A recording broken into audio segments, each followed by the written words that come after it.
She sucked me like a cordless Dyson V8. I'm in the K-hole, licking balloon knot. When I got the meat cannon, I be shooting straight rope. This shit ain't nothing to me, man. Chanel optics got me seeing shit. I need fentanyl slime. I just popped a whole garbanzo bean. Fuck you mean. I smoke real Imrani, rapscallion ghost nuggets. Y'all can't fuck with me. I'm him. I've been him. I will continue to be him. Yellow rubies glistening like piss. Gulping sea monkeys by the gallon, my tummy feel crazy. That coochie yummy slime. That coochie doing it for me slime. They thought they could stop a demon, I'm back. The Zaza got me speaking Esperanto. This shit ain't nothing to me, man. We out here cloud seeding, the scope gleaming. You can't trust me. I don't even trust myself.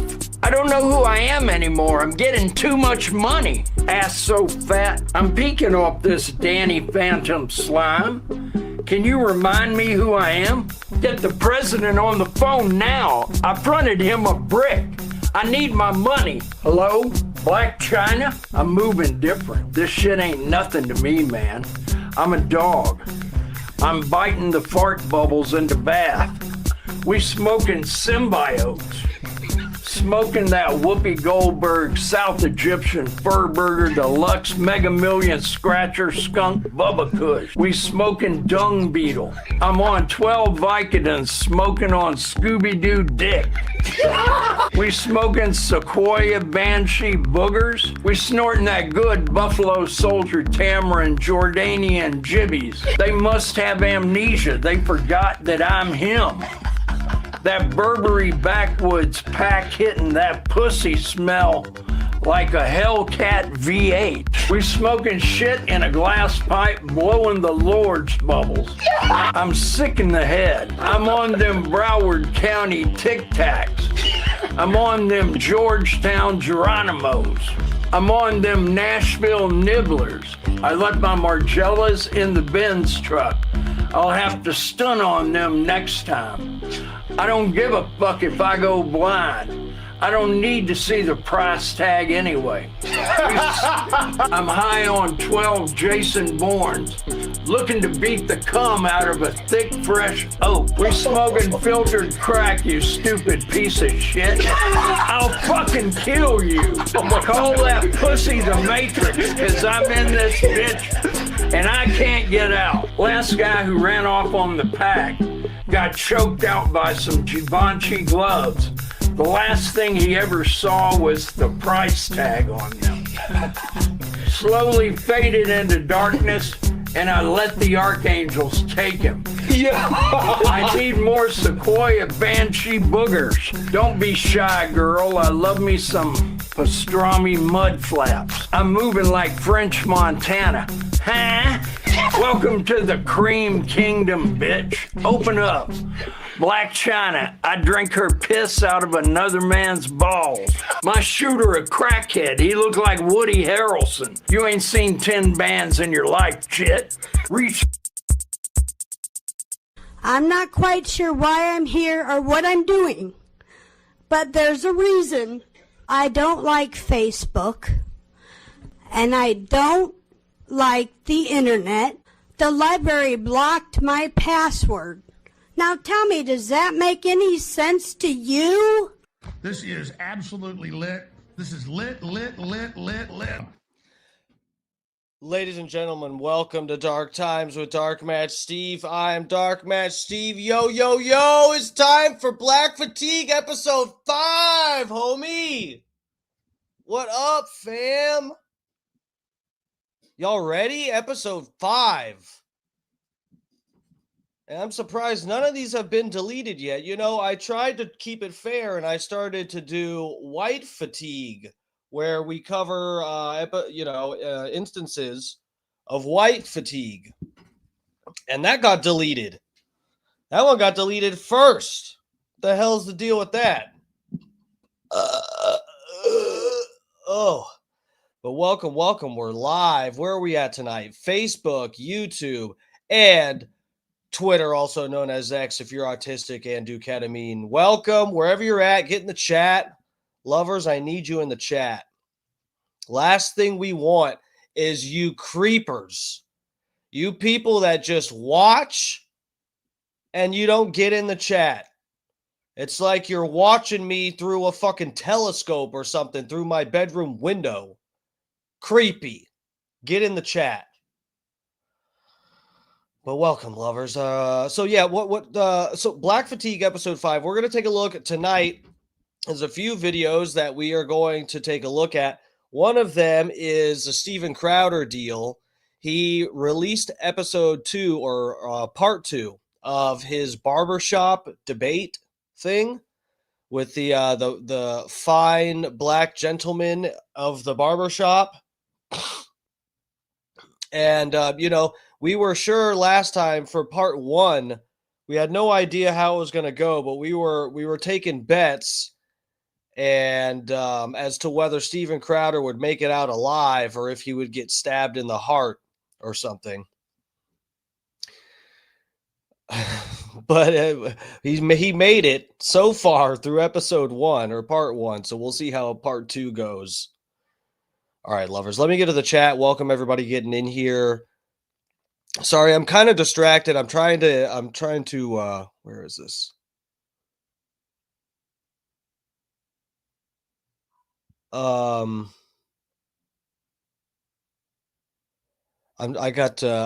working on something else at the second. I'm trying to import something in here. But yeah, guys, let me get to the chat. Hold on one second. And I will.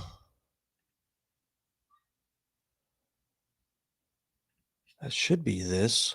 Hold on. We got technical difficulties here. Okay. No, we don't. Media assets. Let me import this in here. Here we go.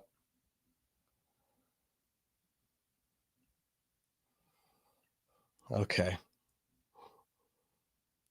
Had to get this in here. Hold on. Listen for it. Hold on. We've got sound effects and stuff. God damn it. Okay, here we go.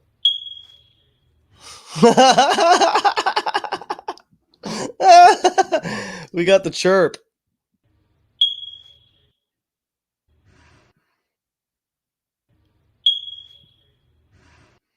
Nice. I'm sure that will come in handy tonight.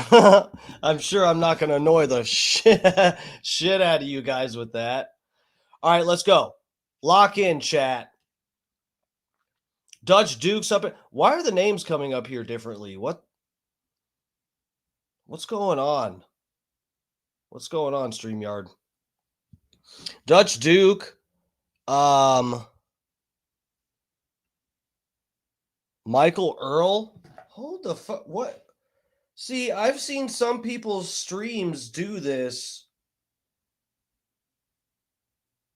where are they actually coming? They are coming up like that.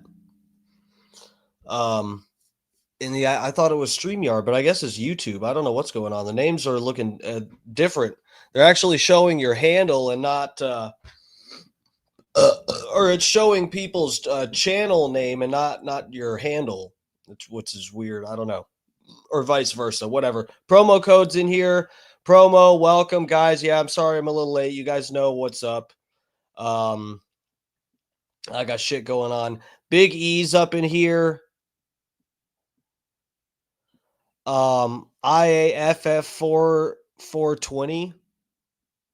Is this I don't know if the Brian, I think this is Brian from Philly. Yeah, all the names are fucking different. This is making things difficult. I don't know. I know this is someone familiar, I think. Who the fuck is this? God damn it. What is going on, YouTube? Well, anyways, welcome. You missed Alex's last show? Did I miss it? I thought he had a couple more left. Bart Hutchison's up in here. Icy Bird, Johnny Z. What's up, guys? Welcome. Kenny Powers. And Brian from Philly, my condolences, sir, by the way. Yeah, dude, I don't know if you want to talk about it, but anyway. Fucking where are we in the Icy Bird, Steve Jackson, all these fucking look so different. God damn it. This is throwing me off. Sniz is in the chiz. Welcome, welcome.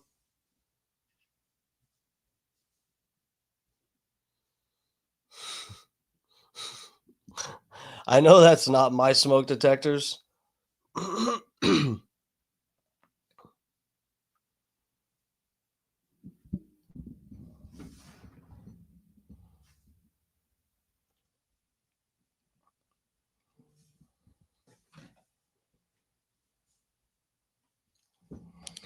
Brian from Philly, I'll text you later or something. But yeah, dude, we should maybe, if you should tell me when you come back to Florida next, and maybe I just put the chat up, by the way, guys. You guys are up on the page now.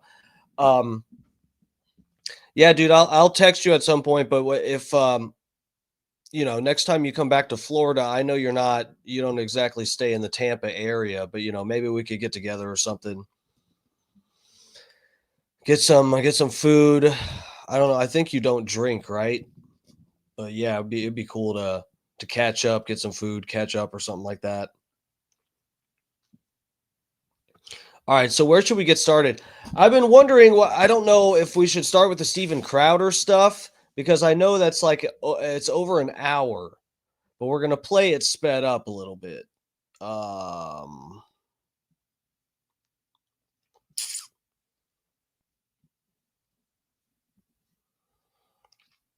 All right, so let me get this. I guess we'll start things off with the Steven Crowder deal. Here we go. I'll get you guys over on the YouTube tab. I don't know if well, you guys know now Rumble does ads throughout the video too. It used to be they just gave you 2 pre-rolls and then you got started. So I guess we'll just keep it on the YouTube.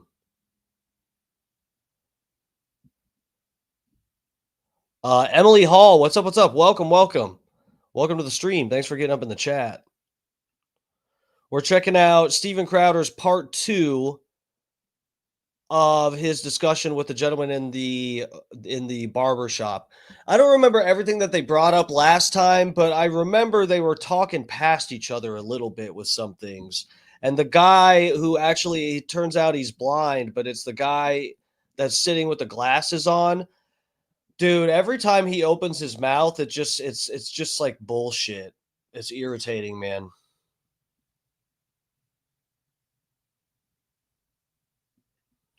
So we'll see where this goes. I'm not sure if we're going to make any progress with this conversation or something.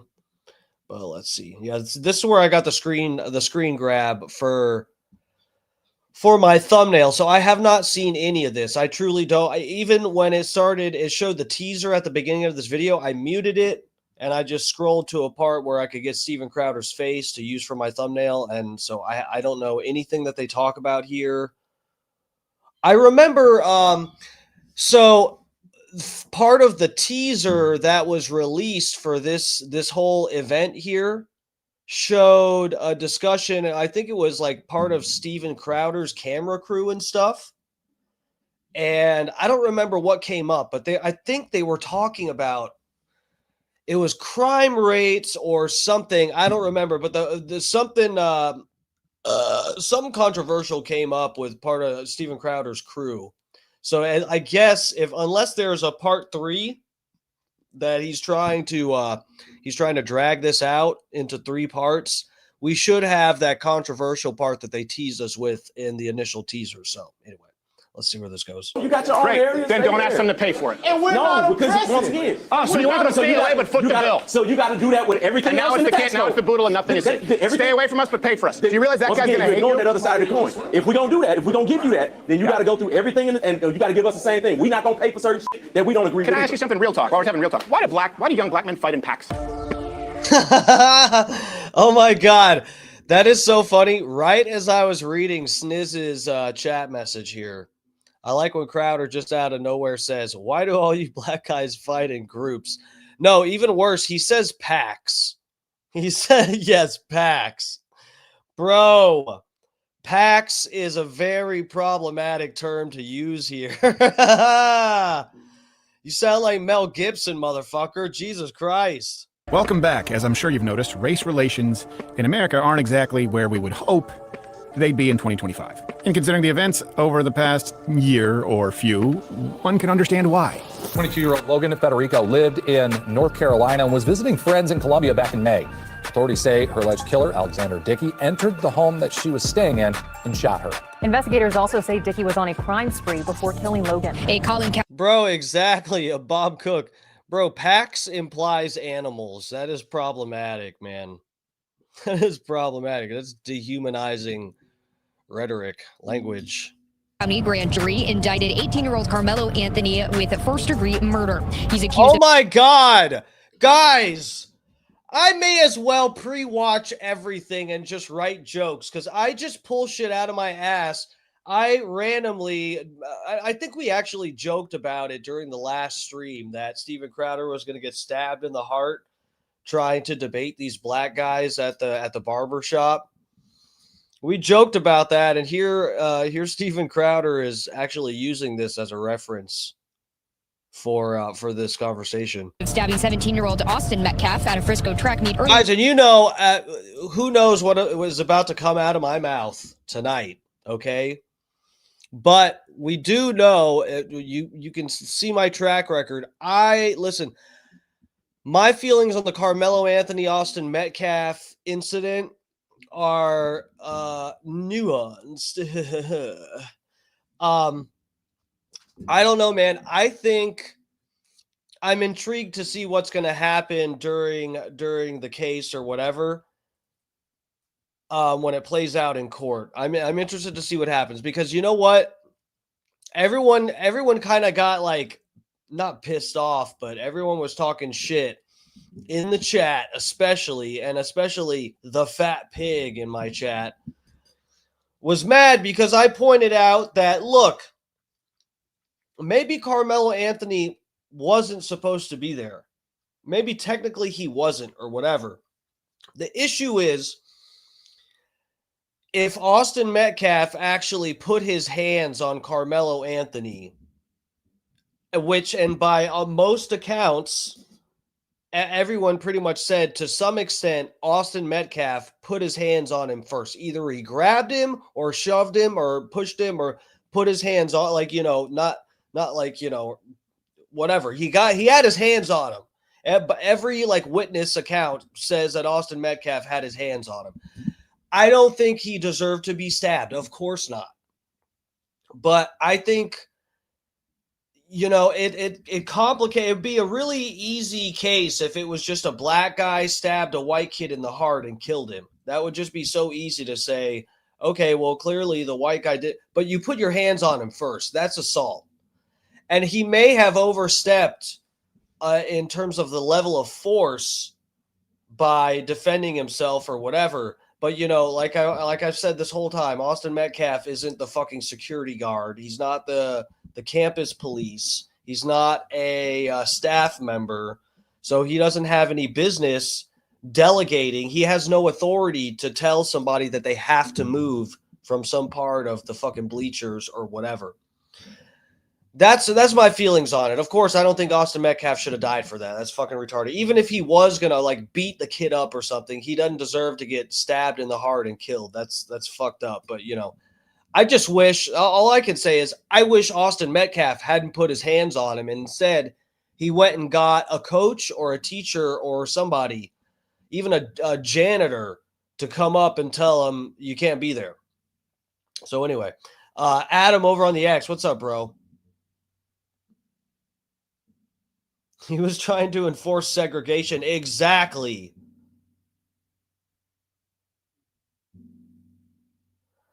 Why does the video never get released then? What video? Giga Chad of NPCs, welcome to the chat, though. Welcome. Thanks for getting up in the chat. Was there something else I missed that you said? My boy Carmelo Anthony, yeah. No, I want to. There was footage of it. Yeah, I want to see. I'm interested to see. Look, I mean, I've said from the beginning, Carmelo Anthony is guilty of something for sure. He fucked up because he way overstepped in terms of the level of force. He went way overboard, and that is a crime. And also, he shouldn't have had a knife at school. That's also as well. But Austin Metcalf, if the footage of it reflects what multiple witnesses said, even it was witnesses that were friends of Austin Metcalf and stuff. You know, you think if people were lying about it, it would be Carmelo Anthony's friends or something that said, "Oh no, that white boy push him." But no, it was Carmelo. It was Austin Metcalf's brother, even, and other people standing there that were like friends with him that said he put his hands on him first. So, you know, we'll see what happens though. If the footage shows that Austin Metcalf just put his hand on his shoulder, that's like completely insane to respond by stabbing or something. But yeah, if he fucking grabbed the dude or pushed him or something, I mean, you have to know something's coming. And also, if you see somebody putting their hand in a book bag saying, "Touch me and see what happens," I don't think he's going to pull out a solved Rubik's Cube or something like that, like it's a magic trick or something. He's definitely pulling out a weapon.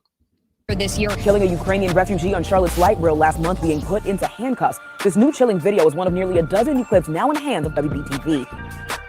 That's what prompted me to go back to the barbershop and start the conversation that you saw in part 1 of this video last week. Have you guys heard of the term black fatigue? And if you thought that was heated, all I have to say about part 2 today is hold on to your butts. Oh boy, here we go. Don Ferguson, what's up, bro? Thanks for joining us.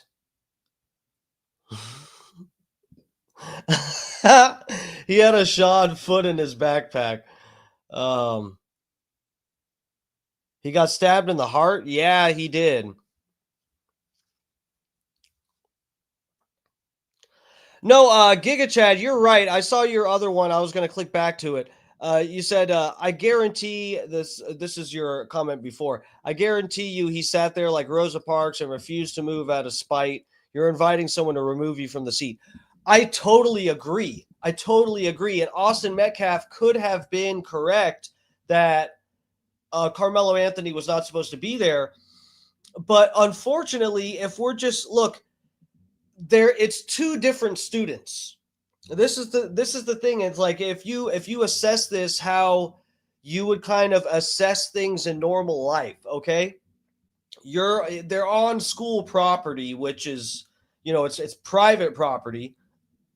Neither of the two students actually have the authority to tell another student where they should and shouldn't be. It's not like it's in his locker. And even if someone was getting in your locker and you tried to stop them and you said, "Hey, get out of there," and they put their hand in their book bag and said, "Touch me and see what happens," the stupid thing, even though that's your property and they're going in your fucking locker, you're at school and you probably didn't bring a weapon. So that's you. I'd also advise you not to touch somebody if they're going through your stuff. But then when you come up and try to stop them, they put a hand in their bag and say, "Touch me and see what happens." I'd say you need to watch them, videotape them, or go get it a teacher or a staff member that's close by to have someone that has the authority. The issue is who has the authority, and it's just even if maybe Austin Metcalf was right, how is Carmelo Anthony to know that Austin Metcalf is right, that Carmelo isn't supposed to be there? You know, that's the thing, that's why you need someone with authority that's going to say, "Yeah, you have to go. This tent at the track is only for the students that are on the track practicing or doing whatever the fuck. So we don't want anybody else here."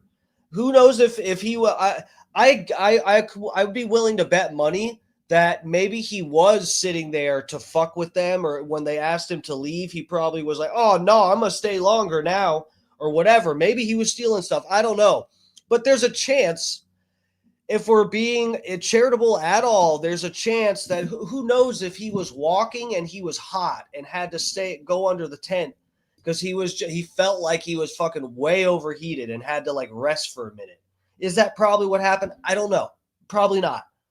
But that's the thing. You've got if you're being charitable, and again, he shouldn't have had a knife, but if some random kid comes up to you at the school that you're at and tells you you have to move, how are you to even know that you're not being trolled? That's the thing, is it has to be someone that has actual authority to do that, or you risk this kind of thing. It's just two people fighting over territory, who neither of them, you're on someone else's private property. It's all around. It's stupid. What I said earlier, and is when you have a young white person going, okay, why is this happening? And people go, Black Lives Matter. And they go, well, hold on a second. I have an opinion on Black Lives Matter. They go, well, sit down, shut up. Okay, now silence is violence. And that kid goes, well, what do I do? By the way, you're on the hook for reparations, even though his father, his grandfather, his great-great-grandfather didn't own a slave, and he's still 12 times more likely to be killed by a black person the other way around. What I'm saying is society is going to create a generation of racists. What do you say to that young white kid? What do you say to him? Stop. Giga Chad says, I know it's just these laws are designed to protect criminals. It's fucking sickening. No, sometimes it does definitely seem like it's like that.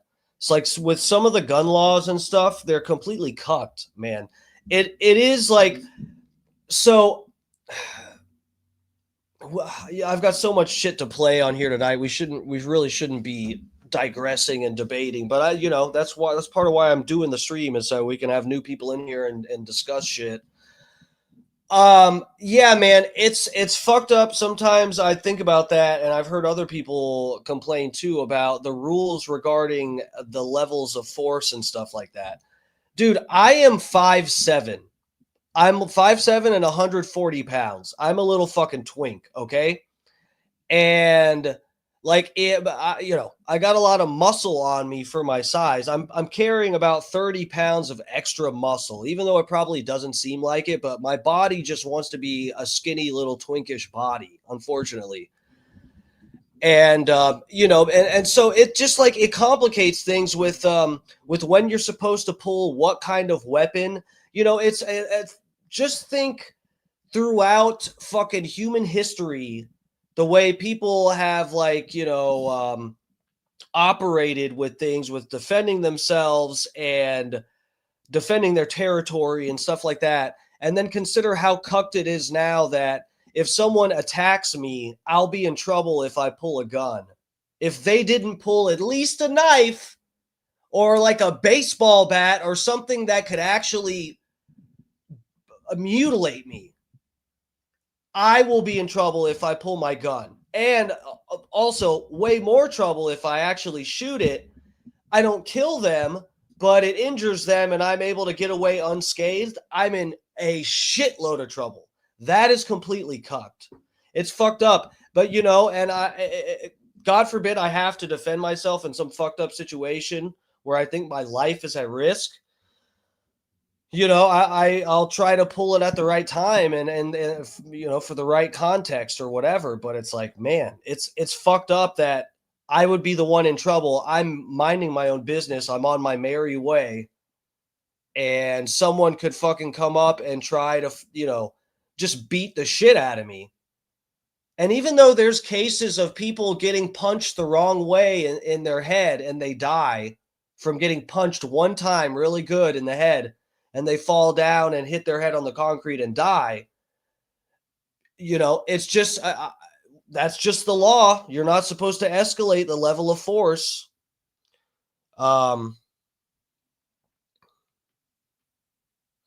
Yeah, it's funny, when Rittenhouse was chased, they said he had no right to use it. Yeah, and even when the other people pulled guns on him. No, I know that some people are actually retarded and don't understand self-defense at all. Those are the people who thought Rittenhouse was like a scumbag. All right, let's play. Let's get into some of this.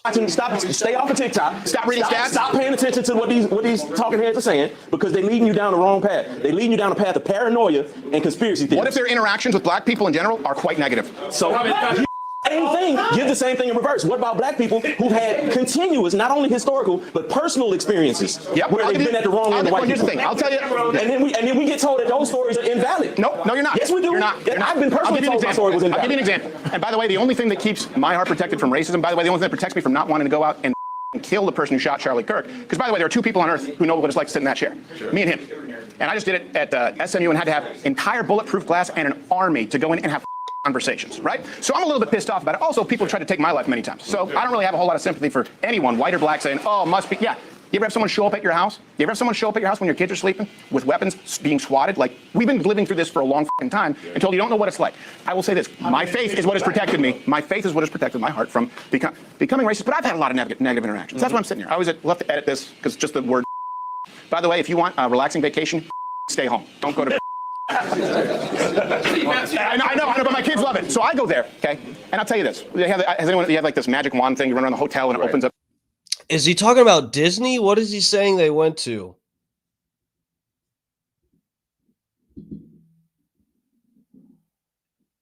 Chess. Wow. And I'm sitting there, I'm sunken eye, and there was a black guy next to me. Obviously a dad with like his daughter and his son. And I kind of looked at him, we looked at each other in the face like, yeah, we know. This is exhausting. And I know we had a lot in common because his wife or woman is probably in the room because he's there with his kids by himself. I was too. But then we were there at the water slides. My kids are 3. And this happened not once, but about 4 or 5 times. And it happened 3 times with one. Black kid was about 5 or 6. Shoved my son out of the way to get on the water slide. Okay? My son did nothing. Shoved him out of the way a second time, came back. My son's 2-3 years, it's a big deal at that point. And then at one point, what if Steven Crowder walked up like that white lady and started just like throwing the N-word around? Oh fuck. I look over, Mom, no dad. And I just go like, hey, he's being aggressive. Okay, comes back the 3rd time. And I go, hey, hold on, you have to wait in line. You know what my son said? My son said, well, Daddy, maybe he's in a real hurry. We should let him go.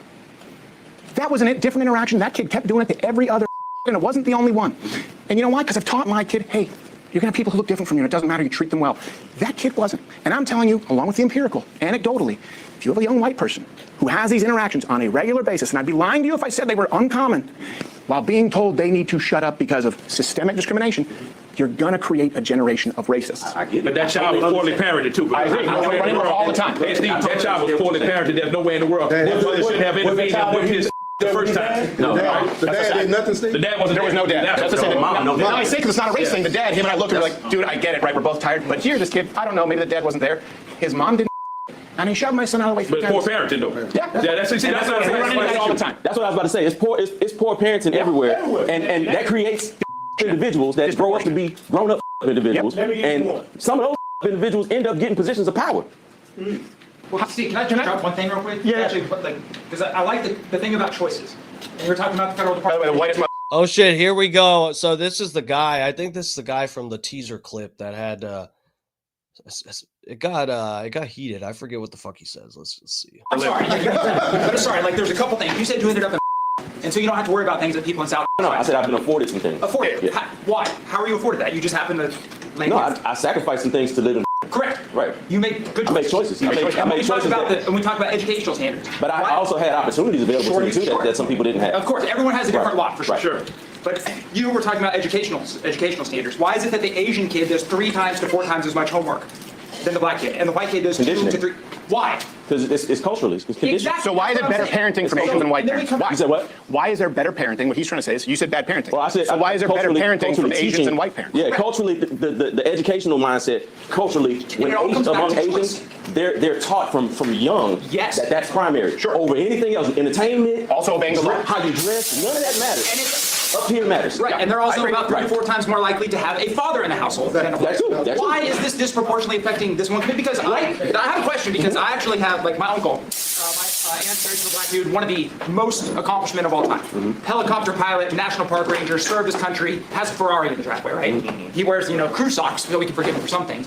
But my whole life I've had this great black role model in my life. But then I try to ask questions, and I have a hard time asking because I don't want to upset that relationship. You're being responsible with your work. So I want to ask now, It doesn't help that you look like you're in the Third Reich. I'm not even going to take that out. But then if you talk about there's no power. Well, we were talking about Charlotte, and you said the black activist judge. Well, in Charlotte, it's not just the black activist judge. It's the DA that's black that instituted those policies. It's a black mayor. So could we at least agree, before the civil rights movement and now, do blacks have more or less institutional power? There's been some bad and some good that We have less institutional power, but you know what we don't have? We, as a community, we don't have the unity. Well, here's the problem we have. So, the last thing I want to ask. I want to ask you a question before you say the last thing. It's kind of all thrown together, and I'll just let you go. Okay, go ahead. Why was the black community one of the fastest growing economic demographics in the country? Why were there tons of fathers in the household? Black people were becoming great role models and integrating into society naturally. And now it's substantially worse than it was before Martin Luther King. You know why it's worse? Yeah. Because of the fact that, I'm going to say this openly because I can't get into the specifics. Bro, look at this, though. This is an interesting moment that probably just slipped by a bunch of people. This is the exact thing right here. Oh, Fat Pig's in the chiz. What's up, lover? Welcome. Smoke 'em if you got 'em. Guys, this is the exact data that Charlie Kirk got called racist for. This is one of those clips that were going around where people were using it to justify calling Charlie Kirk a racist. He was arguing about certain aspects of the black community were better before, MLK. What years was he saying? Before the 40s or the 50s? I forget. But, and everybody's like, look, Charlie Kirk says black people were better off as slaves. It was like the most retarded. Dude, the Charlie Kirk clips are like it's like a good IQ test. That's really what that is if you show Charlie Kirk clips to people and they go, oh, wow, he's racist. Oh, wow, he just said black people are better as slaves. Or, oh, he just said black women can't be pilots or something. That's like, it's like you automatically know the person has like a double-digit IQ. But if you hear those clips and you go, well, I don't really know. I'd have to see more of the context. I could see where if you're interpreting this charitably that he's trying to say this or that. We're trying to actually talk about the consequences of DEI. But, anyway, my point is, here we have a room full of black guys who didn't stand up and go, hey, you fucking kidding me? That's racist. What you mean black people was better before MLK? No, dog. No, they went, oh, you know why it was better? They're about to lay it out, but I just feel like this is a good example. Did they just revolt because it was such a racist thing to consider that maybe some aspects of the black community was better before? No, that's just observational. But I work for an entity that I was flabbergasted to learn this, all right? And what we do is we provide Medicaid, right? And this is a former campaign I worked on. And I was awestruck when I would have white females that would call, and they would call on behalf of their entire family, which included the husband, right? The RTB 444. Are you saying you want segregation to come back? When did I say that? This is just remember this. Watching this stream is very similar in the way that it's an IQ test. The way that Charlie Kirk clips are too. What part of what I just said says we should bring back segregation, bro? Why are you saying this? Is this a bot or are you trolling? I hope you're trolling. Yes, this is exactly what I said. Segregation is cool. You said what? This person is saying, you said it was better before MLK. Hold on a second. Bro, I did not say anything. I did not say it was better. I said certain aspects. Do you want me to rewind the clip? Listen to what he says. Let's if we really want to like have the conversation, let's do it. He's saying certain aspects of the black community. There were more fathers in the home back before like MLK and stuff in the black community. There's other let me see what stuff he brings up here. Obviously, dude, this is the thing. If you're truly honestly asking me, you're curious if I'm saying we should have segregation. Absolutely not. That is not what I'm saying, okay? What we're saying is there are certain aspects of the black community that were better off despite segregation and the fact that there were probably more racist people in positions of power in certain institutions and this kind of thing. No one is saying to bring back segregation. Well, there are some people saying that, but that's like Nick Fuentes or something. We're not, no one's arguing that here tonight. So many people say, hold on, we'll rewind it back because this person probably already left my stream, but we'll rewind it back. Take it down, rewind it back. Dark Match got the dong to make the booty go smack. The fastest growing economic demographics in the country. Why were there tons of fathers in that? Oh, look, here we go. This is what he's talking about. So listen here. Listen to what the white guy is saying. He's about to lay it out, what we're referring to. Have the unity. Well, here's the problem we have. So, kind of all throws together, and I'll just let you go. Okay, go ahead. Why was the black community one of the fastest growing economic demographics in the country? Black community, fastest growing economic groups in the country. Why were there tons of fathers in the household? Black people. The rate of fathers in the household were way high. We're becoming great role models and integrating into society naturally. And now it's substantially worse than it was. And now it's substantially worse. Those are the two aspects of the black community that we're referring to. Tell me where in that did you hear someone speaking as a proponent of segregation? How does anyone interpret that as being pro-segregation?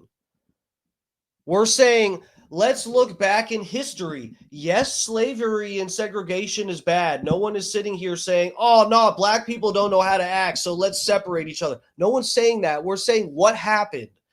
What happened in history that's caused certain aspects. Yes, there's less segregation and less like blatant racism from certain businesses. There were also racist laws. Remember, there's like, you know, what were the terms for the fucking racist laws they had on the books. I forget the term they had for them. But anyway, before Martin Luther, segregation was like a law. You know, that's not just like random people that just don't want to share spaces with black people. It's you know, that's the government. You know why it's worse? Yeah. Because of the fact that I'm gonna say this openly because I can't get into the specifics, but I work for an entity that I was flabbergasted to learn this. All right, and what we do is we provide Medicaid, right? And this is a former campaign I worked on, and I was awestruck when I would have white females that would call, and they would call on behalf of their entire family, which included the husband, right? So many people say, well, you know, the welfare queen. Thank you. I almost said David Duke laws. Jim Crow, promo code lover. Thank you. The Jim Crow laws. Thank you, sir. Oh, funny face too. Thank you guys. I appreciate it. The David Duke laws. The Richard Spencer laws. The Nick Fuentes laws. Is having more children because she gets more of more food stamps. Well, here's how it really works, and I can tell you this from firsthand knowledge, right? Let's say I've got a household of a wife and a husband, and I've got 4 kids. That household can earn up to $6,900, right? And here's what happens: even if the husband is in the household, many times they're self-employed, so of course you can skew the numbers any way you want, and you and your family will continue to get full health care. A black mother is always told if there's a man in the house, number one, then it's a no-go. Okay, look at the Section 8 Housing Authority. Now, here's what happened, and you want to know what happened? What caused I agree with everything you're saying. Yeah, what caused the problem in Black America? What caused the problem in Black America is the fact that when the father became absent in the home, right? When he became absent in the home, it left the mothers to bear the brunt. So to answer your question, do we have more influence in some areas? Perhaps, but to ask yourself this: do we have more influence economically? Because if you go back and you look, prior to the civil rights movement, let me tell you something right now. you had more black carpenters and tradesmen all over the place. Overwhelming. Yeah, that's right. But the problem is, again, if you agree with that, then you'll agree with the fact that if it had not been for the change in the systemic dynamics, that black men would still be in the home or what have you. Right. And So black it's family would almost still like be doing it. federal government policy has not been instituted to help black people ever, but really to make them dependents of the state. When they were doing just damn fine without the federal government, that you want in more people's lives. The only reason why It's almost like reparations would be the same thing. My question to that is, why is that a problem for white America? And we were already... Because it's one country. Because what? We are one country, and the problems of one community... We're not one country. We're an entity. We're a corporation. The United States is a corporation. It's not a country. Yeah, it certainly is. And with that attitude, we can never be a country. That's the attitude that people have. Because it's not a country. It was never built. It's written in the Constitution. It's a corporation. That is not a country. not written in the... That is not written in the Constitution. That's just not true. It's not a country. So what I'm saying is, when we were black people in our own communities thriving, like you said, doing our own thing, why was that a problem for white America? We were doing our own thing. Why did y'all come and burn down Wall Street, Black Wall Street? We had our thing going. Why is it an issue when we have our own thing going and we're minding our business? White America comes in and figure out a reason to, oh, that's wrong. Y'all are doing something wrong. That's not by the code. No one here's trying to justify clear racist policies of the past or racism of the past. Of course that existed. No one was arguing that. Here's the thing. We're not arguing by saying why is that. It sounds like you're saying that you would want racial segregation. I don't want racial segregation. We asked for equality. We didn't get that. But you're saying your own community doing your own thing. Do our own thing. Are you saying that we should be separate communities? That's what I'm asking. Are you saying we should be separate white and black communities? That's what it sounds like a little bit. Separation may be the answer. Okay. I appreciate Oh my God. So the black guy is the first one to be pro-segregation here. Where's the... Okay. The RTB 444. What do you think about the black people in the barber shop wanting segregation? So I saw I was letting this play a little bit. I was seeing some of the stuff you were putting in the chat. I know you're talking to other people in the chat. Hold on a second. Let me see. Number one, yeah, we were talking about this during what the part one. When I played part one and we were chatting about part one of the Steven Crowder deal. Number one cause of all crime: poverty, massive wealth disparity growing since then has caused 90+% of all crimes. Nobody would gangbang if they could afford to take a vacation every year and own a home. Dude, I think that is probably mostly right. But yeah, man, I know some, right? Like the history of some of like the worst fucking places in America right now is like with the fucking in Detroit, like the car manufacturers and stuff all leaving. Like, yeah, I get it. Poverty is probably has a closer correlation to crime than race or anything like that. Let me see. I'm scrolling down. Oh, wow.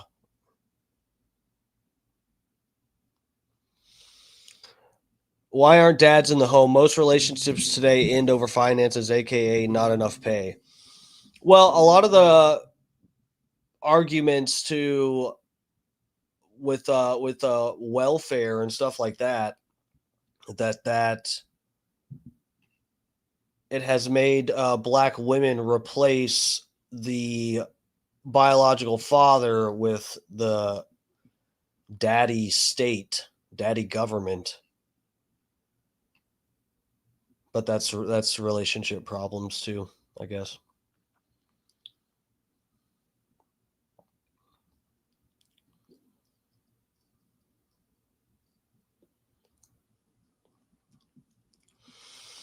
No, I feel you, dude. Who are you replying? I think you're replying to someone else. Make more money. I've applied to 196 jobs in the last year, 3 calls back, 1 interview. My boss is looking at buying his 4th aircraft, and I can't even afford to replace my blown head gasket. Dude, I feel you there. Dude, my buddy fucking went through, through the union to become an electrician, did all the schooling, got all of his hours and all that shit. And because we live in Florida, I mean, like the most that, like, realistically, if you're an electrician getting hired onto some fucking job to build like a new building in downtown or an Amazon warehouse or some shit that they're wiring up, like you're getting around 30 an hour, something like that. Around there is like tops what you're getting for like the average journeyman here in like Tampa, Florida. My buddy fucking went out to Indiana. He straight up drove out to Indiana and Michigan. He's going to different spots out there. But again, he's having to get work through the union, but he's getting paid like $100 an hour, something like that, because he there's just too many people in certain areas, and it just causes the fucking wages to drop. There's too many people available to work, so they don't want to fucking pay anything. But there's the server warehouses and stuff like that. They're building a bunch of server warehouses for Amazon and Google and shit like that across the country right now. And yeah, my buddy and I know some other people are trying to get in on that while the getting's good. But yeah, dude, my buddy had to drive fucking hours away just to make a decent amount of money. It's fucked.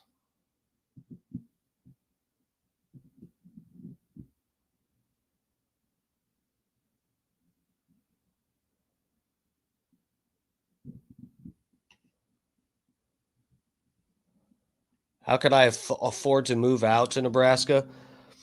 Well, my buddy didn't move. He just went on a trip. He's been out there for a few months working for, getting good money. And,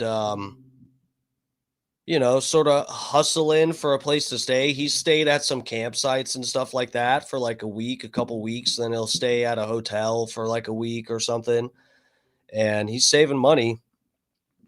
But no, I know, dude, it's fucked up. And the fucking immigration shit and everything is working against us here in America. We're flooded with so many,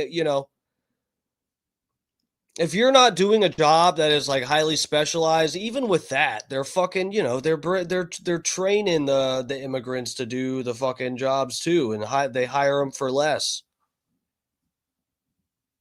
The H-1B1 visa things. Your honesty. I appreciate your honesty. What if a white person says that? Is it racist? No, it's not. Okay. But if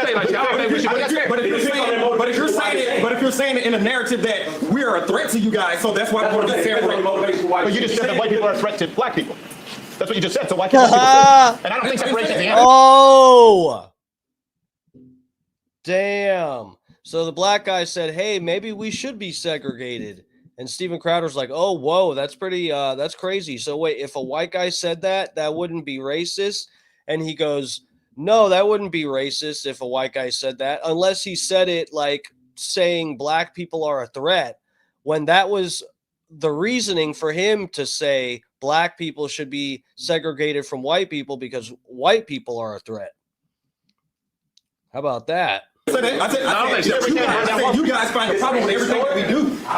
If separation is the answer, yeah, well, reparations, come on with it. So who gets the reparations? The whole black American descendants of slaves, the people that have been wrong for so many years. America, the government that's taking from it. Hey, Ukraine. I ain't no person. You don't have to tell me. Yeah, I agree with you. Like, why are we paying that? Right. So I agree with you. How about we pay none of it? Let people make their own decision. They're about to run Steven Crowder's pockets right now. They're about to beat him up. To answer the question of who should pay, the federal government should be on the hook for some of that. But every single company that benefited from chattel slavery, all the insurance companies, all the freight companies, all of those companies that existed then, that still exist now in some name, shape, or form, they should have to pay into that because they all profited for it. Just think about this. You insured a slave. When you bought a slave, you got insurance on that slave. That insurance company made money off of that. And they built up into what percentage of the workforce in the United States do you think were actually slaves here in this country? Because that might. I don't know what the percentage was, but I know all the hard work. I know who did all the hard work. No. I know you know who what? I know who the worked railroads. 7 You just said the railroads. Why aren't the Chinese immigrants asking for reparations? Because they've already been gifted what they were going to give. We did it full. You did it full? No, the Chinese built the railroads. The Chinese were slaves. They built the railroads. We did that for them. No, the Chinese were the majority of the slaves building railroads. Now, On They the didn't pay railroad? reparations. They wanted. Well, I tell you what. Next time we'll have you a Chinese dude in here so you can ask him that. I'm talking about black people. Can you guys deal with the straight hair like that? Yeah, actually, yeah. That's another misconception that we get all the time, too. We can cut any kind of hair.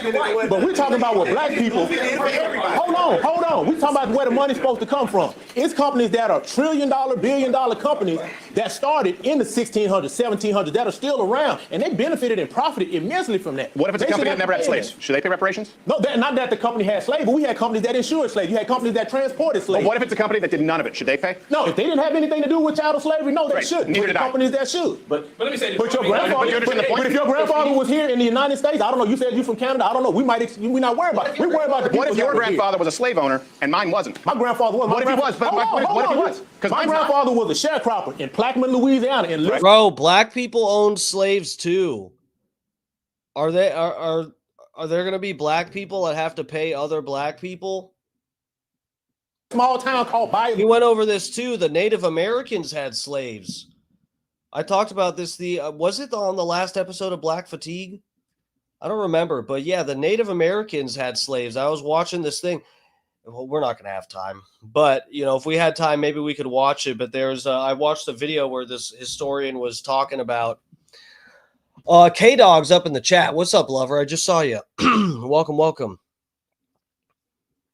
Oh, you've been in here. You done been in here, funny face. When they bringing out the 40s and weed, I don't think Steven Crowder partakes in any of that. He's no fun. Oh. Bro, black people owned slaves too. They did. No, but the Native Americans did too. I was listening to this historian discuss it, and he was talking about how there were even like white slave owners that were more friendly to allowing black people to learn how to read and stuff like that. Like some of the Indian tribes were extra strict with the slavery stuff because they wanted to look like they were, integrated with the white people culture, because like the white people were so, whatever they didn't the Native Americans didn't want to be like overtaken by the white people and stuff. So they were like trying to integrate and be like, oh, look, see, we have your same standards for slavery. We don't teach them how to read either. So he was 2 generations removed from slavery. So I know I have a root in slavery. Okay. Somebody owned my great-great-grandfather. What if I have no root in slavery? Well, you don't own nothing. You don't owe anything. Your grandfather, if your grandfather from Canada, he wasn't down here owning slaves. Okay, I'm just trying to. So then people who didn't owe, we don't pay reparations. He owe money. Here's what I'm telling you. Hold on a second. Here's what I'm telling you. If you're to go through the numbers, so do we agree? If I have no connection to slavery whatsoever, that I don't owe. Me. You don't. We agree. Okay. So do you realize that you could take all the white people in this country, and if you're going to add up everyone where you could actually trace the lineage to slave owners or had any involvement, you would end up with maybe 2 or 3%. 2 or 3% of white people in this country. There go them numbers. There go them numbers. There go them numbers. There go them numbers. Most of us have not. Somebody did it. Somebody. They go them numbers. Did. Yeah, and somebody Africans sold them into slavery. Somebody owed. It's still going on right now. Somebody owed. There are more slaves on earth right now than ever. Did you know that? Steve, let me ask you a question. We're not gonna really get to the heart of it. Let me ask you this: are you aware of what's going on with McDonald's right now? McDonald's, a company? Yeah, McDonald's. Oh God, what happened? Now we're talking about McDonald's. I'm aware they can't get my fillet of fish right anytime I go. Let me tell you what's really happening. I got a friend of mine who currently has 5 McDonald's locations, right? So many times he says, Cedric, sometimes I've got to get up at nighttime to go and check, even if the chiller goes out, right? So I said, man, why is that so? What's really happening? He said, Cedric, what happens is there are most black franchisees, right, that own these McDonald's. He said, we have to get them in the most low-performing areas, right? Never mind the fact that we make the same investment up front to purchase one of those McDonald's, right? So when you talk about that, let's look at the systemic and institutional biases that are involved just in that. You tell me I got to pay you $1 million to get a McDonald's, right? Same thing as my white counterpart. But yet, I'm relegated to take a McDonald's in an area that's probably highly impoverished. I've got to keep coming up with all kinds of gimmicks to keep the foot traffic coming through the stores. Where nobody talks about that. Well, what about the flip side of it?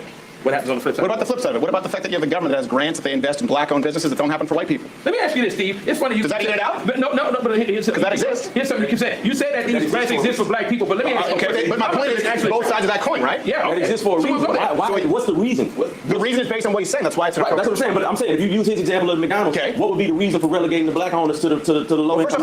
I don't know. I'm not able to verify that all that's factual. I know. Were you told you could only open here in nice? Huh? Were you told you could only open here in a nice?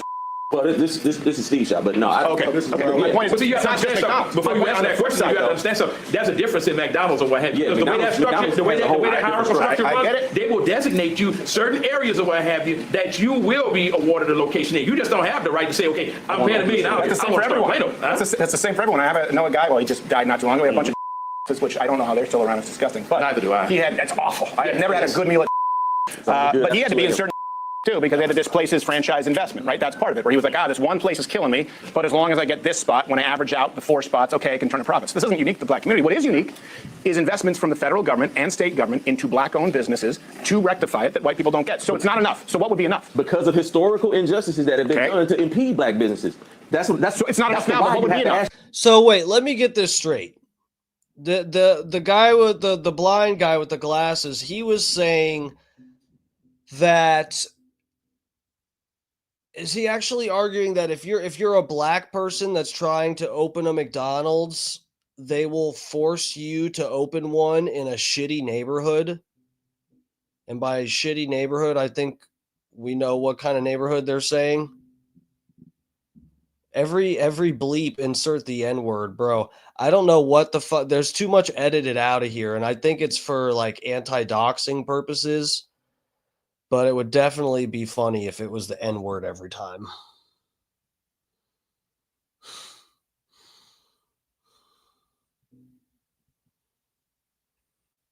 So why would they do that? Why would they pay that? What's the number? Oh, because conditions historically. What's the number, right? Public Department of Education, Great Society, model. Bro, if you're black and you go to open a McDonald's and they force you to open one in some shitty fucking neighborhood, then do something else, no? Like, I mean, can't we just let, if that's like, if you're required to open one in a shitty neighborhood and pay the same amount, or what he said, $1 million for whatever the franchise, or for, you know, to be allowed to open the McDonald's, but then you're put in a shitty neighborhood where you can't like make the money back or something, then don't open the McDonald's, right? Just let the fucking let the fucking economy do the talking. Let the capitalism do the talking. Cities program, black businesses, Pell Grants, affirmative action, DEI. It's not enough. What's the number that's enough? Once again, just like we said about the civil rights movement, about the education and all that, you can do certain things in the name of doing the right thing, but you do it wrong. So what's the number? I don't know. I mean, hold on, one moment, just one second. Would you agree that if a young person who has no connection to slavery whatsoever, you probably need a number for them? Otherwise, they're probably going to be pissed. They didn't need a number for Ukraine. Sure, they paid them same taxes. They didn't need a number for how much you're talking about reparations to a young person, right? In the name of sins of forefathers. My point is, what's the number? Because the number now is trillions of dollars. I get it. The government screws everything up, and I will agree on that. Mm-hmm. What's the number? You're sitting down right now with a 22-year-old white kid. Give my daughter $15 million and we'll call it $15 million? $15 million a piece. We'll call it square. That's for me. That's for me and for them. $15 million. Okay. $15 million. Look, since a lot of people don't care about their taxes, add an extra 2% to what you pay in taxes. How about that? 2%. That's a number. 2% for how long? Let's see. How long was it? So 2% only for white people who have a connection to slavery with their forefathers, right? How long were we in slavery? You'd end up with no money. You'd end up with zero money. You'd each end up with about $14.99. You keep letting off people off the But that's what I'm saying. I'm talking about the government paying taxes. I'm not talking about just people responsible. I'm not responsible for anything happening in Ukraine, but I'm paying for it. I agree. So why should that rationale not transfer to this? Because it's rationale. It's not when the United States is the people who perpetrate. Well, that's why I need to ask the number, because if you're talking about more than $15 per black person, you're talking about trillions of dollars. Right, but bro, he's seriously justified. He's saying we can do reparations and just take people's money through taxes because, hey, people don't want to send money to Ukraine and the government's doing that anyway. So let's just force people to pay for stuff they don't want to pay for. We're going to be a part of the same country. Like Wayne said, we're going to all be a part and members of the same country. Well, we have to take on what comes with that. What comes with that is historically, every time like Chris said earlier, every time black people have achieved in mass, it's been torn down. No. And then you get to a point where talking about the riots, then you get to a point where you're like, I can mention there's several black communities that's under lakes. There's one that's under Central Park in New York. Like there's plenty. But my point is, then you get to a point where you say, okay, we're gonna do this in the interest of justice. But then redlining and all that stuff happens, and then the prison industrial complex, all of that stuff that happens that adds to the wrong of it, it gets mixed in and say, well, yeah, we tried, and you should just be happy. Here's the problem. What you just said, it was the rhetoric and Steven Crowder's getting fatigued. The reasoning behind catch and release, doing away with the 3-strike policy. You point to New York. You got a black mayor and crime got worse. Because he's a criminal. And because you got 30 million people living in a white guy before him. He was grabbing, grabbing guinea interns. And probably the white guy who put him in his spot. Okay, so it's worse.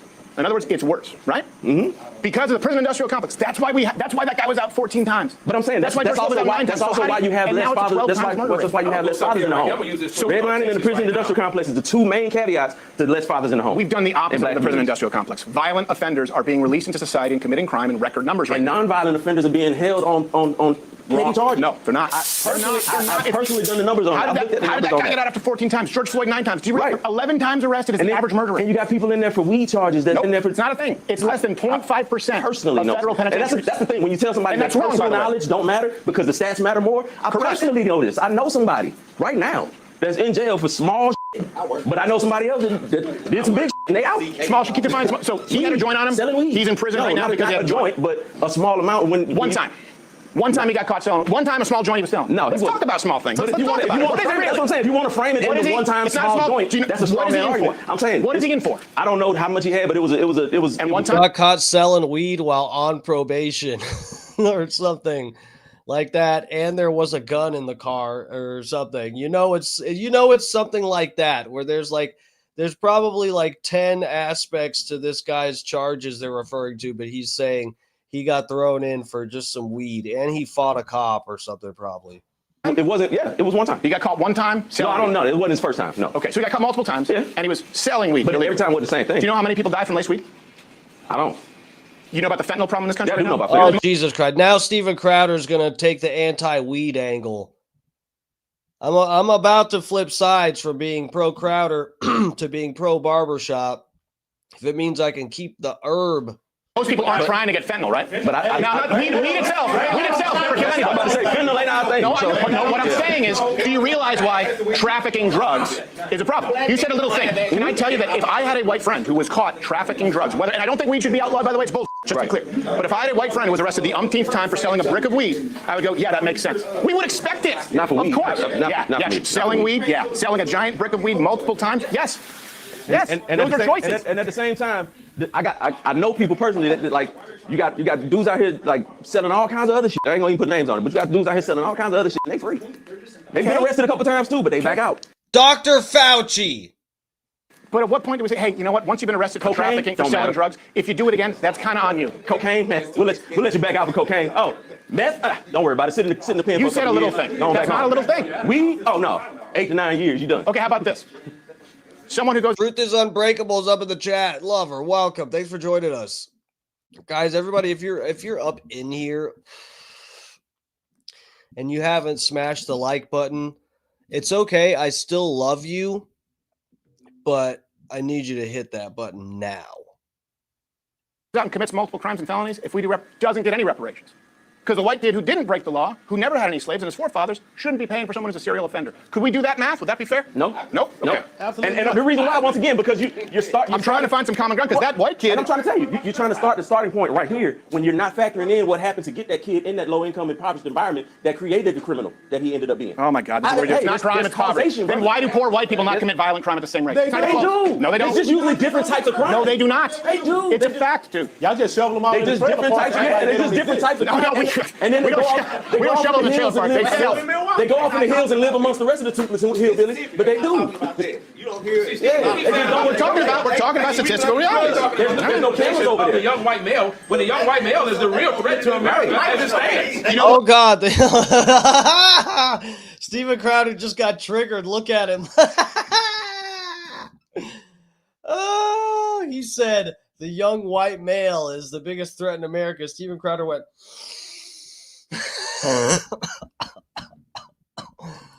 Oh God. Oh God, that is funny. Look at Steven Crowder's face. Oh shit. God damn, that's funny. Hugger, please. Yes. Dreads is getting uppity. They're getting aggressive. They're getting aggressive. They're getting loud. They're scaring me. You're right. I agree. You're right about that. Because young white males are going to be the majority with guns, and if you keep telling them that they're fucking criminals and they should pay for people's bad decisions, you don't want to see them angry. Because they've never been angry. And I'm telling you, I'm looking at young men, and they're way, way more angry than I ever was. Well, if they're that angry, why if they're getting their ass kicked. So if they're that angry, why are they only killing each other in their communities? When's the last time how many? Let's look at recently. That's a good question. Why are they not killing black people? No, here's the point. Because they understand that these are not the problem. They're not. Bro, what the fuck? Black on black crime is probably like 10. It's way more prevalent than white on white crime. I don't think he realized that when he said that. Listen, they're able to understand that, you know what, perhaps I've been looking at it and I've been taught wrong. Maybe the problem lies with the person who I've been looking up to for all my guidance. Because listen, I mean, think about it. Even with the most, and let me tell you this, and I'm going on record as saying this. I don't care who you are and what your political distance is. There's no justification for going out taking the life of someone. Just because you have a different opinion of mine doesn't mean I'm going to get angry enough to say I'm going to go out and shoot you, right? When everybody asks me, because I got people who ask me, man, what did you think about this incident with Charlie Kirk? I say, you know what? People are not going to want to talk about it. I say, but this here was really a situation where this kid, more than likely, wasn't angry because of what was happening in Black America. No, he wasn't. That wasn't. He was angry because of the fact that Charlie Kirk had a different opinion about people who are homosexuals. You understand what I'm talking about? Yeah. And that was the cause that I believe in my mind personally. Oh, God. Don't tell me the black community believes the feds on the Charlie Kirk case. I know Steven Crowder is just going to take that L and eat it. But please, black community, you have to know better than to trust the FBI, right?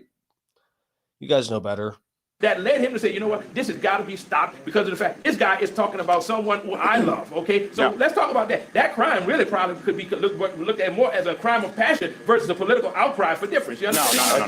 No, it's political assassination. But here's one thing we can all agree on, right? The guy who shot Charlie Kirk, okay, his roommate, his lover, was a dude who was claiming he was transitioning to a woman. You're just fucking gay at that point. You're just gay. That's all what it is. Right? Yeah. You're just gay. Can we all agree on that? It's like, no, he's not even a chick yet. My question is, like, out of that tragedy, why did the next day black communities have to get threats? They did. Yes, they did. Southern University. I'm personally tied to the wrong guy, pal. No, I'm just asking. I can tell you who got the Southern threats. University in Baton Rouge. Yeah. I'm personally tied to that school. No, you know who got the threats? Let me Southern University got one. You're turning this into. Hold on, guys. I need my bottle of water. I keep seeing Steven Crowder drink his water. I'm fucking dying here. God damn. Oh.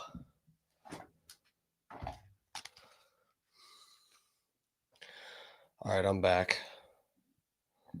Oh, guys, I'm looking pretty muscly these days. Have I told you guys yet? I'm going to be Hulk Hogan for Halloween. Oh, undead Hulk Hogan. Zombie Hulk Hogan. I know I haven't mentioned that before, but that's my plan. Race thing where I agree that it's not. But let me tell you something. Every single vigil, every single memorial, where, by the way, both black and white conservatives tried to mourn peacefully their own, desecrated, attacked, assaults, even in war, they let you bury your dead. Thanks, chat. Swole as hell. Oh, yeah, brother. Respect. Thank you, guys. If it weren't for the support in the chat, I would just stop working out. That's because of radical. Hey, if I could not at least post about working out, I would just stop working out. LGBT. Social media saved my life. Only reason I'm healthy is to brag about it. AIP, that's not a race thing, but it's the same wing that's pushing reparations. So when you're linking arms with them, we need to hear you disown those people. So too. Here's the thing. There's a large contingent of black America that does disown them. They don't speak for us. Right. Guys, you aren't ready. I'm going to go live Halloween night. I'm going to be zombie Hulk Hogan. And I'm going to be walking around. I get an N-word pass for the night. I'm going to be walking around dropping the N-word, trying to fuck people's wives, and dropping leg drops too. The zombie leg drop. Oh, yeah. You guys aren't ready for that. Now, on the right, there's the Jared Taylors and the all of these different people, these super Christian nationalist dudes. I don't see nobody on the right separating themselves from him. Well, we don't need to, because Richard Spencer and David Duke voted for Biden and Harris. Sorry, David Duke endorsed Jill Stein. What I'm saying is white supremacists don't vote Republican. Jared Taylor did, and he encouraged all of his people to. Jared Taylor is not first off, he's not in charge of the KKK or like that. He's the one who's talking about race and IQ. And I don't know that he did vote for Donald Trump. But I do know that people, the Patriot Front and all of them dudes subscribe to that. There's nothing that's conservative about white supremacy. That's why they don't vote conservative. They vote Democrat. They're socialists. But the issue here that we're talking about is, again, I agree with you on Charlie Kirk. It's not political. That's why I'm going. I don't think that you realize you pivoted it into a race issue and said black people were more at risk. You just asked why we didn't separate ourselves from the No, extremists. I said why don't y'all separate yourselves from the extremists? Well, of course we do. That's what I'm saying. I'm telling you, they I haven't seen that. I personally haven't seen that. We all do. It's never enough. I pay attention to all that stuff. We all do. Donald Trump did. He was still able to. He said, I'm not talking about white supremacists and neo-Nazis who are horrible and should be condemned totally. The media cut it out. Did you know that? No, I didn't hear that. Yeah. You probably already said there were fine people on both sides, right? I heard that clip. Right but before Bro, that's funny. Take the L. Take the L, black community, for getting well, at least these guys. Barbershop, take the L. You guys thought Donald Trump said that the white supremacists were cool. Y'all got tricked. Right before that, he goes, look, I'm not saying white supremacists are neo-Nazis who should be condemned totally, but outside of that, you had on this monument argument, fine people on both sides. And you had some very bad people in that group. But you Oh, we got the clip. Hello? also had people that were Hey, what's up? very fine people on both sides. And you had people, and I'm not talking about the neo-Nazis and the white nationalists, because they should be condemned totally. But you had many people in that group other than neo-Nazis and white nationalists, okay? And the press has treated them absolutely unfairly. Why do you think the media lied to you? But if he said if that's true, then let me ask you a It question. is true. I can show you the clip. Well, why did he not sue those media networks like he said when the interview with Kamala Harris was edited? He did, and he won. Well, why was He that did, and not he won. publicized? Why do you think? You think he's one both sides are losing? That was going to be my next point. Is media does what it does on both sides. No, the media is incredibly left. That's the point. If That's you the line up problem the we always media- have is because when one person says, well, there's problems on your side too, you say, well, no, you dismiss those, and you say, well, just going to point to your problems. No, And that's name the me problem one black folks right-wing have source with of white media. Americans, Name me point one to our outside of problems Fox without News. acknowledging y'all's. Name me one outside of Fox News. ABC, NBC, CBS, CNN, CNBC, MSNBC. Local. Name me one outside of Fox News that's conservative. You can't. Breitbart. That's not a mainstream outlet. Breitbart. It's- Then we could go it's- Salon. Then we could go it's- HuffPo. For years in this country, ABC, NBC, CBS. Now you go CNBC, MSNBC, CNN. And once again, all of them are left. All of them got their shit. All of them are left. Yes, all of them got their shit. New York Times, Washington Post. Go through them. All right. My butt buddy just called me. He just ate a bunch of mushrooms and he's out in the fucking wilderness of Indiana. We have to agree on that. Hey, that's why you were lied to. But that's the thing. People lose the ability to think critically, think for themselves, and they just lean whatever way the publication or the platform is telling them. Right. Now, it's up to people that run these platforms and publications to be responsible with their words and how they're leading people. But you got one half of the country that's purely led to think that these people are bad, and then that's all it is. It's just I think they're bad. I think people who cut out Donald Trump saying, not saying white supremacists and who should be condemned. I think the media that cut out on January 6th, where he said, of course, make your voices heard peacefully, patriotically, but peaceful. You have to be peaceful. I know that everyone here will soon be marching over to the Capitol building to peacefully and patriotically make your voices heard.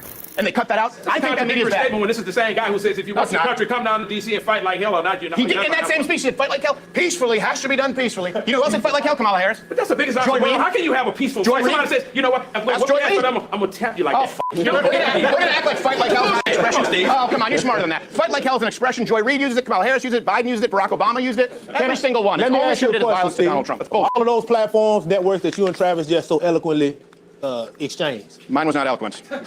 How many of those are ran by black people? None of them. We don't control shit. Once again, why we always get the blame for everything? We don't. It's the don't control nothing. What percentage of commentators? What percentage of commentators are black? I don't know. I don't watch mainstream. It's about 25%, despite being 12% of the population. But they still working on a platform that. Bro, Kirk said Crowder was funny in 2016. Dude, he has his moments sometimes, but I like his hustle with the way I haven't kept up with him, but I know once in a while I would see one of his parody bits, and I thought I could appreciate it. Once in a while the parody bits would be funny. I do my own parody stuff. If you guys want to see, it's been a while since I made one, but yeah, I have a bunch of parody stuff on my YouTube channel. I do parody songs. I used to do them for a certain show, the Bubba the Love Sponge show. But yeah, I do like all kinds of, whatever, political, pop culture, parody type stuff. My last really, really good one was I did a one about Kanye West being anti-Semitic. And it was before Kanye West released his anti-Semitic stuff, you know, his latest like album or whatever, that where he released his several songs where he says some very crazy stuff. I actually made this song before that, which is crazy. But anyway, I'll play that. You know what? Maybe I'll play something maybe at the end of the stream. We'll squeeze in a parody song. I got a few here saved in StreamYard. But yeah, we'll get to that later. But yeah, fuck it. Steven Crowder, you know, I don't know. The vibe with Steven Crowder is kind of weird. I don't know. Dave Landau definitely made his show a lot funnier. And things just seem weird. I don't know. It's not controlled or ran by black people. So we don't discriminate. So when you lay out responsibility, you lay out responsibility. Is Van Jones not black? Joy Reid not black? He black. Sonny Hostin not black? Black, yes. They're allowed to express their opinion. Is he on the Van Jones network? Is Van Jones on the Van Jones network? Scott Starboard, do you think Steven Crowder's collecting checks? The $7,000 kind? Probably. Electric vehicle rebates? That's why she got fired. Is Just he like on Jimmy the Kimmel. Van Jones network? So now Jimmy Kimmel's numbers are bullshit, but nevertheless, though, you had a national outcry, but ABC had to retract and bring him back. I mean, Someone from the left also shot up an ABC affiliate. affiliate. Huh? Someone from the left also shot up an ABC affiliate, so that was a big deal. See, again, Steve, we can go backward and forward all day. The broader context is the fact that, you know what, there is a part of white America that needs to acknowledge the fact that, look, even if reparations is not going to happen, because we damn well know it's not, right? At least stop preventing us from moving forward. Listen, do you know? I don't know how we are. Do you know right now, in the venture capitalist world, 97.3% of their money, their lending, goes to actual white firms. Now, there was a movement in Georgia where these women were given $20,000 to other women contestants because they had a little small minority component over there, right? That went to court, and they said you cannot do that because it is discrimination, but nobody ever challenged the VC, okay? So you explain to me, now again, we're within our own trying to build up one another, and you turn around and say it's discrimination. See, it's funny how there's an outcry whenever we do the exact same damn thing. You don't do the exact same thing. Crime statistics aren't the same thing. But you're talking crime. Because you know what I'm talking about? No, but what I'm talking about is there are young white kids who don't get good breaks either, right? They have some tough breaks, and they don't commit crime in record fucking numbers. It's a lot of them for this black country. that don't commit crime in record numbers. Statistically, it's not the same thing. There's most of them. Most black people don't. But a young white kid is 12 times as likely to be murdered by a black male than the other way around. In other words, what? Bro, it's just like we should have. So sometimes with rigid debaters like Andrew Wilson and stuff, it is like, you know, we've seen this. I've shown a bunch of Andrew Wilson debate stuff on here. We've reviewed. Steve Pennington, thank you, sir, over on the Facebook. Thanks, bro. I appreciate it. Andrew Wilson is really good with, and you know, so seasoned debaters we already would have ironed out every time Steven Crowder brings up statistics. These guys like are, you know, FBI stats or whatever the fuck. These guys pretty much reject it. I mean, we should have established this at the beginning. Are we going to completely ignore all crime stats throughout history? Do we have some, like, if you have an issue, if you take issue with some of the stats, what is your reasoning? Like, you know, a good seasoned debater would have had all this ironed out, because this is where we spend however many minutes every time Steven Crowder brings up some data or statistics where these guys you have to like argue just to get them to like accept the data. White people, like you said, we're not going in killing black people. That it is I just absolutely. find that so hard to What if it is true, guys? Yeah. What if that stat is true? The real Earth. What if it's true? Hey, what if I could show you the clip and Donald Trump said, one second. Look, I'm the fucking minority here. I get it, right? I'm outnumbered. But what if Donald Trump actually said what I just said? And why don't you know? What if the stat I'm giving you is true? And why don't you know? At a certain point, hey, if you want to blame institutional, if you want to blame systemic, institutionalized, right, wrongdoing, maybe you should look at you guys being misinformed. The whole thing is fucked up. That's my point. The whole thing is 12-time murder rate. The whole thing is 12-time murder rate. That's a fact. Is that misinformation as well? What was that? Is that misinformation? I didn't hear what you said. Is that misinformation when you look at Donald Trump ordering the ICE to go into primarily black cities along with the FBI? Is that misinformation? happened. When you talk about New Orleans, What else can we say about those cities? What else can we say about those cities? Question, Steve. I'm asking a question. Is that misinformation? See, the way you're presenting it, yeah. No, Steve, I asked you. Is it because they're black, or is it because they're sanctuary cities? See, that's Were they harboring illegal aliens? not a bullshit term that you guys have adopted on the right. Come on, man. That's what I'm saying. It's an actual policy. It's an actual dismissive. policy where they don't deport and they actually subsidize illegal. You hear about Aurora, Colorado? Steve, I'm a chef. And I'm with and I Latino. hope I don't lose. These guys think the term sanctuary cities was made up by right-wing extremists.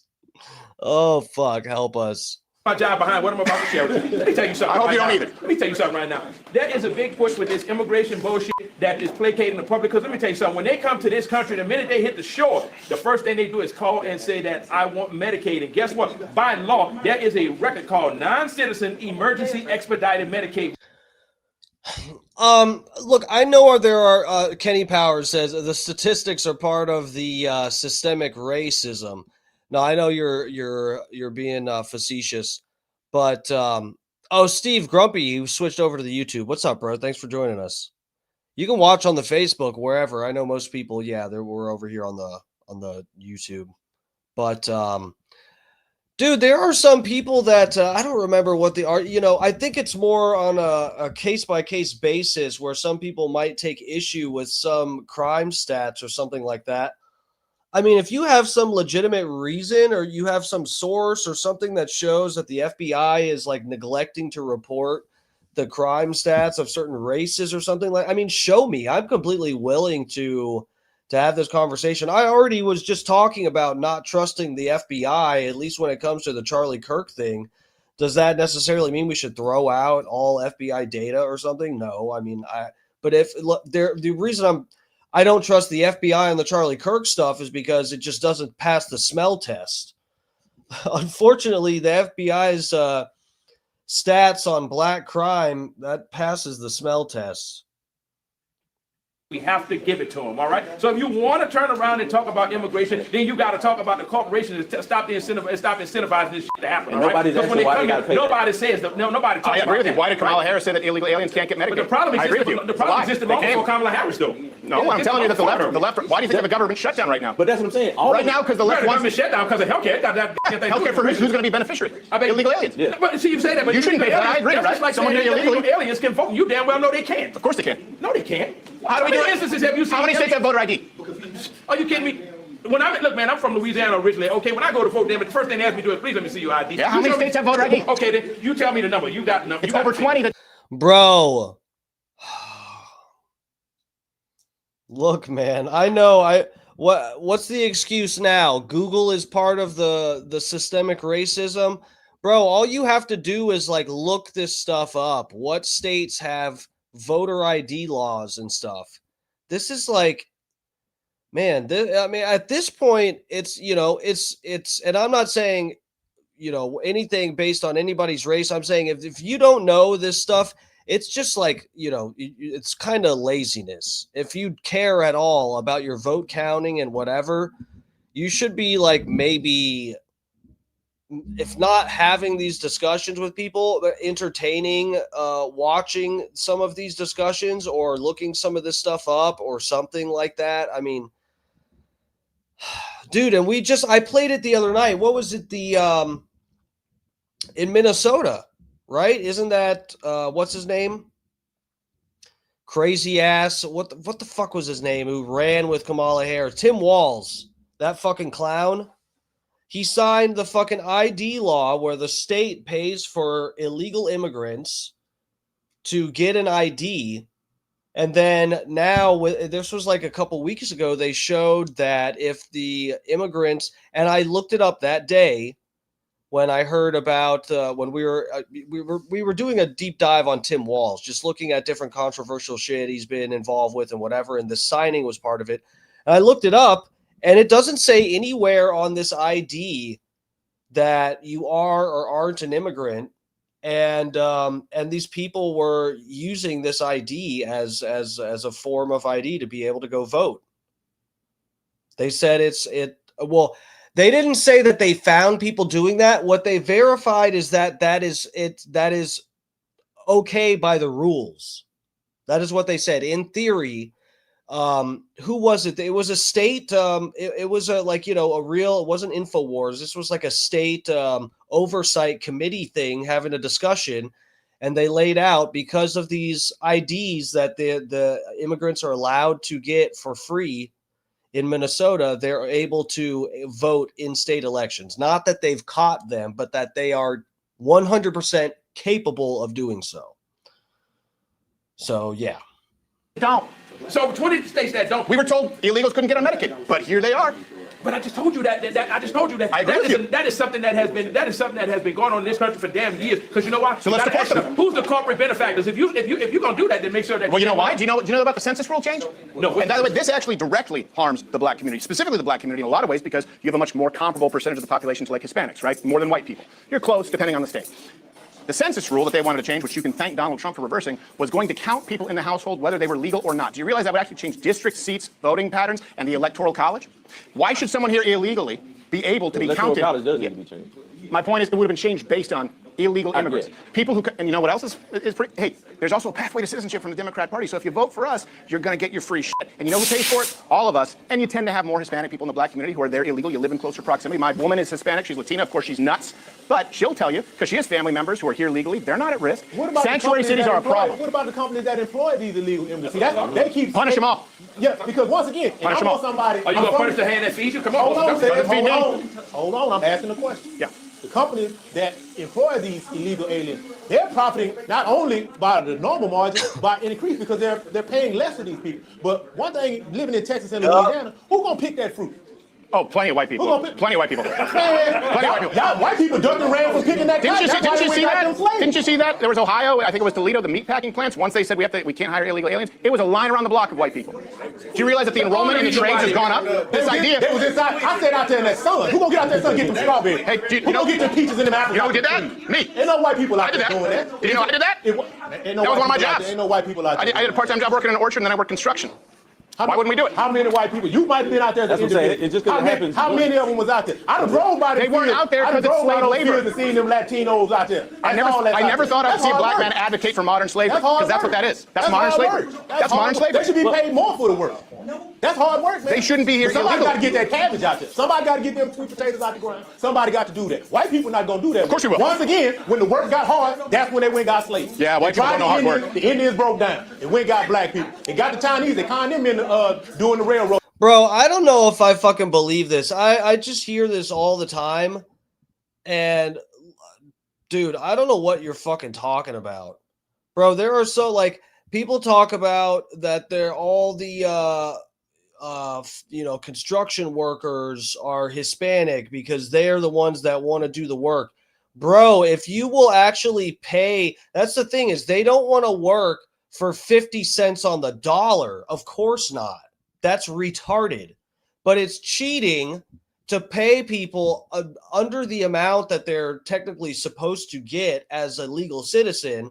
You're paying them less. You're able to because they're not a legal citizen. So no, white people aren't going to go do that job for illegal immigrant rates. Yeah, that is the problem. But like I said, look, if people fucking go through schooling to do to learn how to do some trade or have some skill, they're not going to work for dirt cheap. At least that's the last resort. Like you said, but when white work get hard, white people ran from that kind of work. So you can't tell me in 2025 you're gonna go find one of them new generation upset white boys that's gonna get out there and climb that tree. I'm telling you, apples out of it's a statistical reality. I'm telling you. And hey, what do you think happens when people coming from the third world aren't working here illegally as modern day indentured servants, slaves? What do you think happens when they're not there? Wages go up. Why would you pay more when you can have someone who's off the books, you can threaten with deportation, pay him dog shit?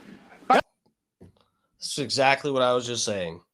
Wait, that hurts your wages too. I'm saying if you're gonna have those people, you got to pay them more because that is somewhat a form of slavery. That's some hard work out there.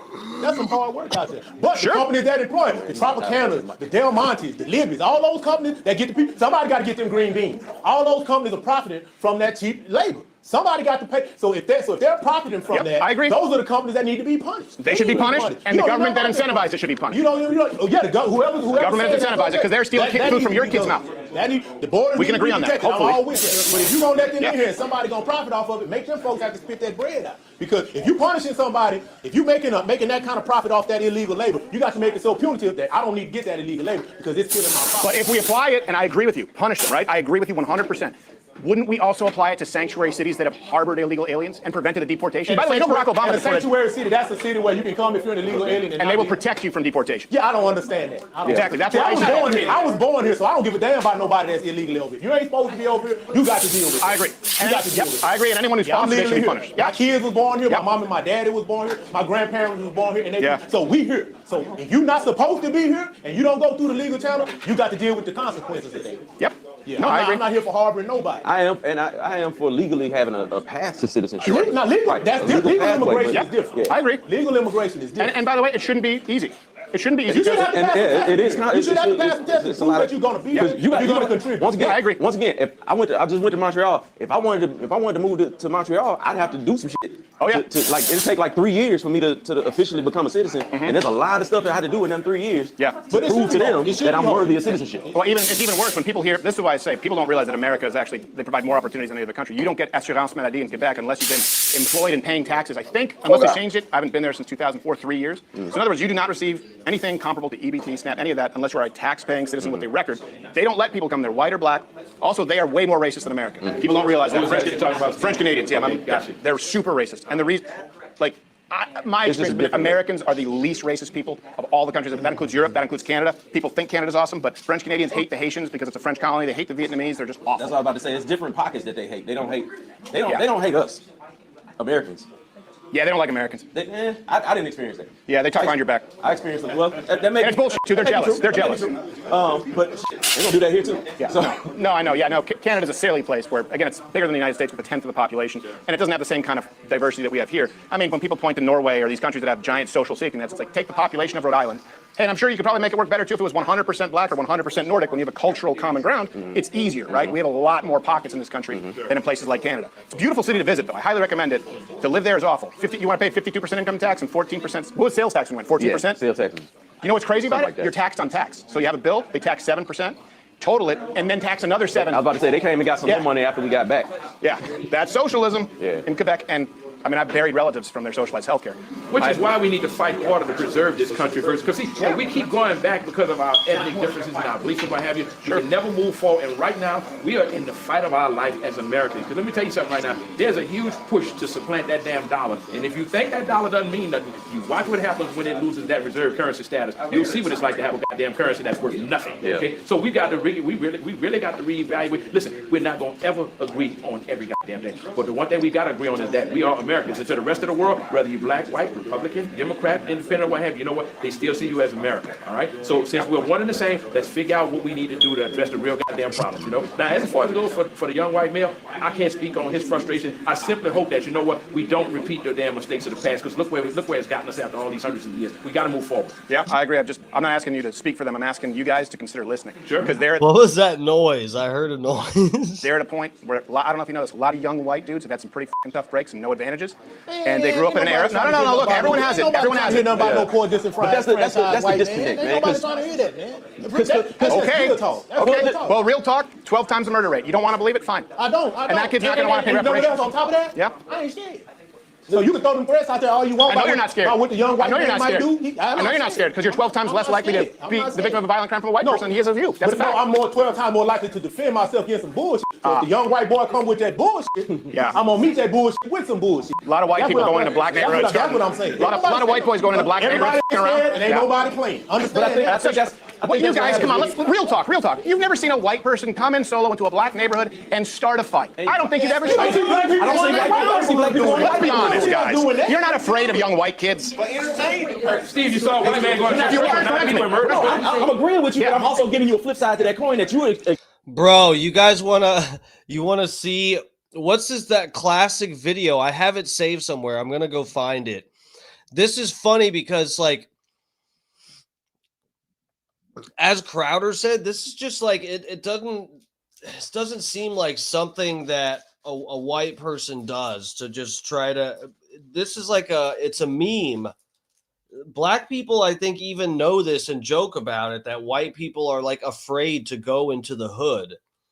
How are we going to pretend that like black people's lives are threatened by white people that are like coming into their neighborhoods and just beating them up? That is fucking bonkers. I'm going to find this clip. If you guys remember, it was this black dude, and it's sad because he's, you know, he gets roughed up, and he's a handsome guy. He's a good-looking, handsome. He looks like he's in good shape. And there's some random guy recording, and the black dude is like, "This ain't my hood. I'm out here on my own." And he's literally just looking for a fight at this gas station. And he tries like intimidating one guy, and these two guys, these two white dudes are like getting out of their truck or something or walking up to the gas station, and he tries to fight one of them, and they just beat the bricks off of him. Do y'all know which one I'm talking about?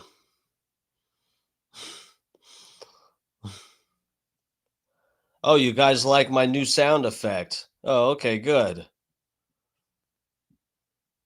It's worth the 5 minutes it took to get it in here. Okay, let's go. Completely ignore. No, because he said I'll stop some bullshit. I'm gonna look for this clip. Hold on. Well, I tell you, young white guys are afraid when they're surrounded by black guys.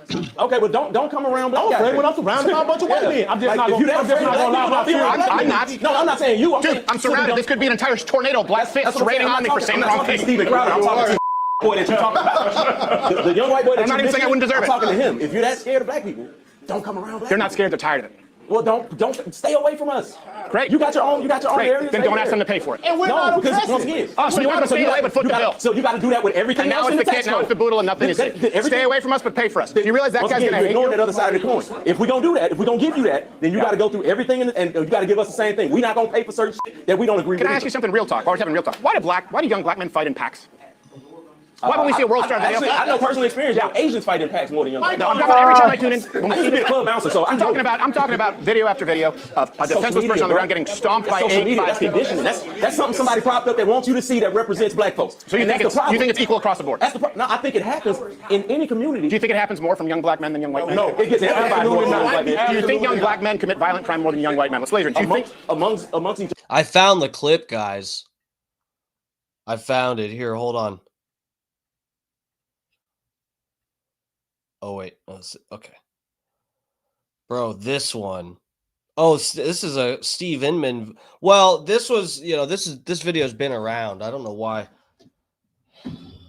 I don't think I even realized that he was doing commentary on this. Hold on. Let me go down here. Well, it appears we have another altercation at the gas station. This guy's like, blow me, you just suck on my egg roll. And these guys are like, just get out of here, man, get out of here. I'm from New York, and I'm out here by myself. Fuck these niggas, man. So obviously this isn't New York. This is an out-of-towner looking to cause problems, whatever he's trying to do. But he'll end up paying.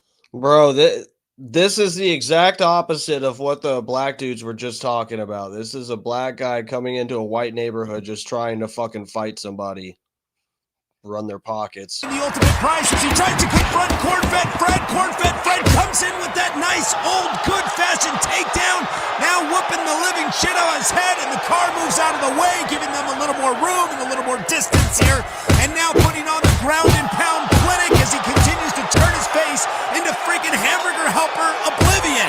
Obviously, there's no rules in a street fight, so he is striking. I don't know if I should even, go look that video up. In the back of his head, which it doesn't end well. My God, it's just absolutely dominating him at this point.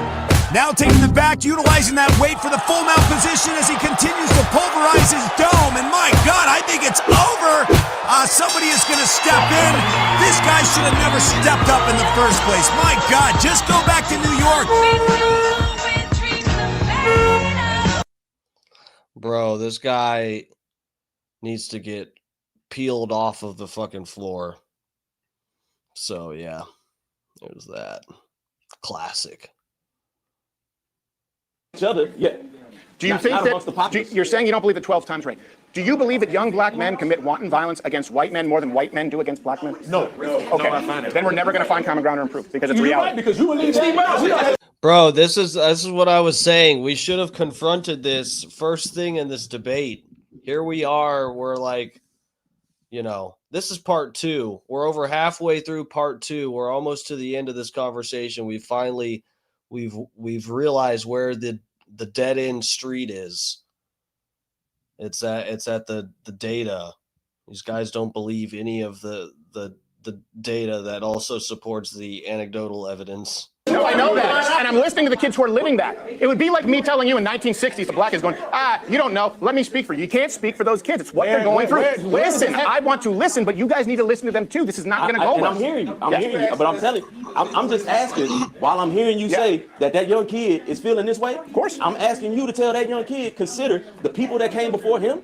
Hold on. The reason why we're in some of these situations is because historically, we've had to deal with this shit forever. That's why he's getting his ass kicked at 7-11. We didn't ask for none of this either. That's why we got here and had to deal with the historical ramifications all across the country. Forever. So all across the country, it's a reality. So when we're asking for it, it's invalid. But when he's asking for it, we supposed to listen. Okay, 19 of the top murder cities in the country are blue districts with exponentially larger black populations than the rest of the country. What's up, y'all? Chicago, Baltimore, St. Louis, Detroit, where I'm from, Los Angeles. No, 12 times the rate. I don't know if they're random, but yeah, but more random attacks. In those cities, blacks are killing black people. You can say it's not. Black people are killing black people at way higher rates in those cities. Sure they are, but they're killing white people at 12 times the rate that white people are killing black people. That's a fact. I think if that were true, Steve, we'd have a national outcry and the government will bring all that force in. You're about to get one. That's what I'm here to warn you about. You're about to get one. You're about to get one, and I don't think you guys see it coming. It's coming. I see it, but what I'm telling you is you're not going to see the... Yeah, you're right. There should be a national outcry. Listen to this guy. Absolutely. And Steven Crowder might be right. It might be coming. You're trying to equate the black crime to the white. It's not the same crime. Because conditionally, you're right. It's far more violent. Culturally, we're totally different. Culturally, we've had to deal with generation after generation of struggle and resistance to oppression. We've had to deal with that conditioning over history. Okay, y'all haven't. So there's less fight in you. You're right. You tell that to a kid in a wheelchair who was getting a pack of smokes. Huh? You tell that to a kid in a wheelchair for life who was getting a pack of smokes and was being white in the wrong neighborhood. See if that argument works, and then ask them to pay for reparations. Are people ever responsible for their own decisions? Yes. What I'm trying to tell you is young white people are going, we're tired of being blamed for racism when we're getting beaten up, we're getting killed, and we don't have any affirmative action or DEI, and they're saying we need to actually have a conversation here. Okay, I hear you. I don't know, go to World Star, go to BET, go to any single rap track. With the blacks beating up the white people. I've never seen this. Because it's not coming across your algorithm, because the system is going to show you stuff that relates to you. Are we going to act like World Star is just a nightmare I had at some point? Those young white kids are going to see stuff that relates to them and their point of view. So if they believe that they're being hunted, they believe that people are out. If you want to see one, go to the Spirit Airlines terminal. That supports that. That's the algorithm. That's why I say stay off of social media. That's some bullshit. Stay off of social media. It's not an algorithm. Think for yourself. I agree. That's why I'm here. Talk to people that's different from you and talk to them. I agree, but I don't hear a lot of listening. I am listening. I don't hear a lot of listening to young white kids. You just say that's not true. You go on the college campuses, I know you do have a pulse of that generation. I don't doubt that. But what I want to think, in my estimation, this is what I've observed. We are the fuse for the fight that's inevitable. Bro, this is actually crazy. This is actually crazy to see, I feel like part of the problem here, I don't know.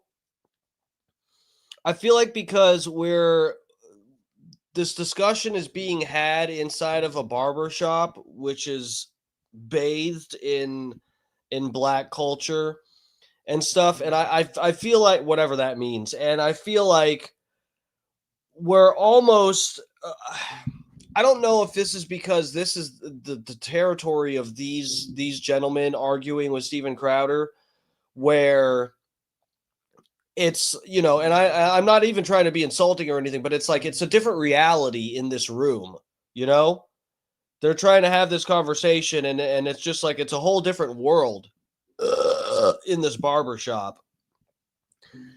And I feel like if the discussion wasn't being had in the barber shop or something, I feel like it might even be more likely that these guys would admit that that is absolutely crazy to pretend that like black people are more at risk to be beat up walking through a white neighborhood than vice versa. I don't see how anyone could possibly think that or pretend to think that. That is such bullshit.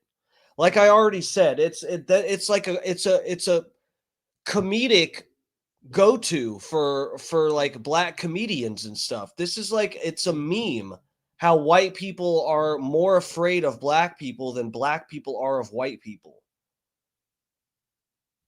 I mean, the only the only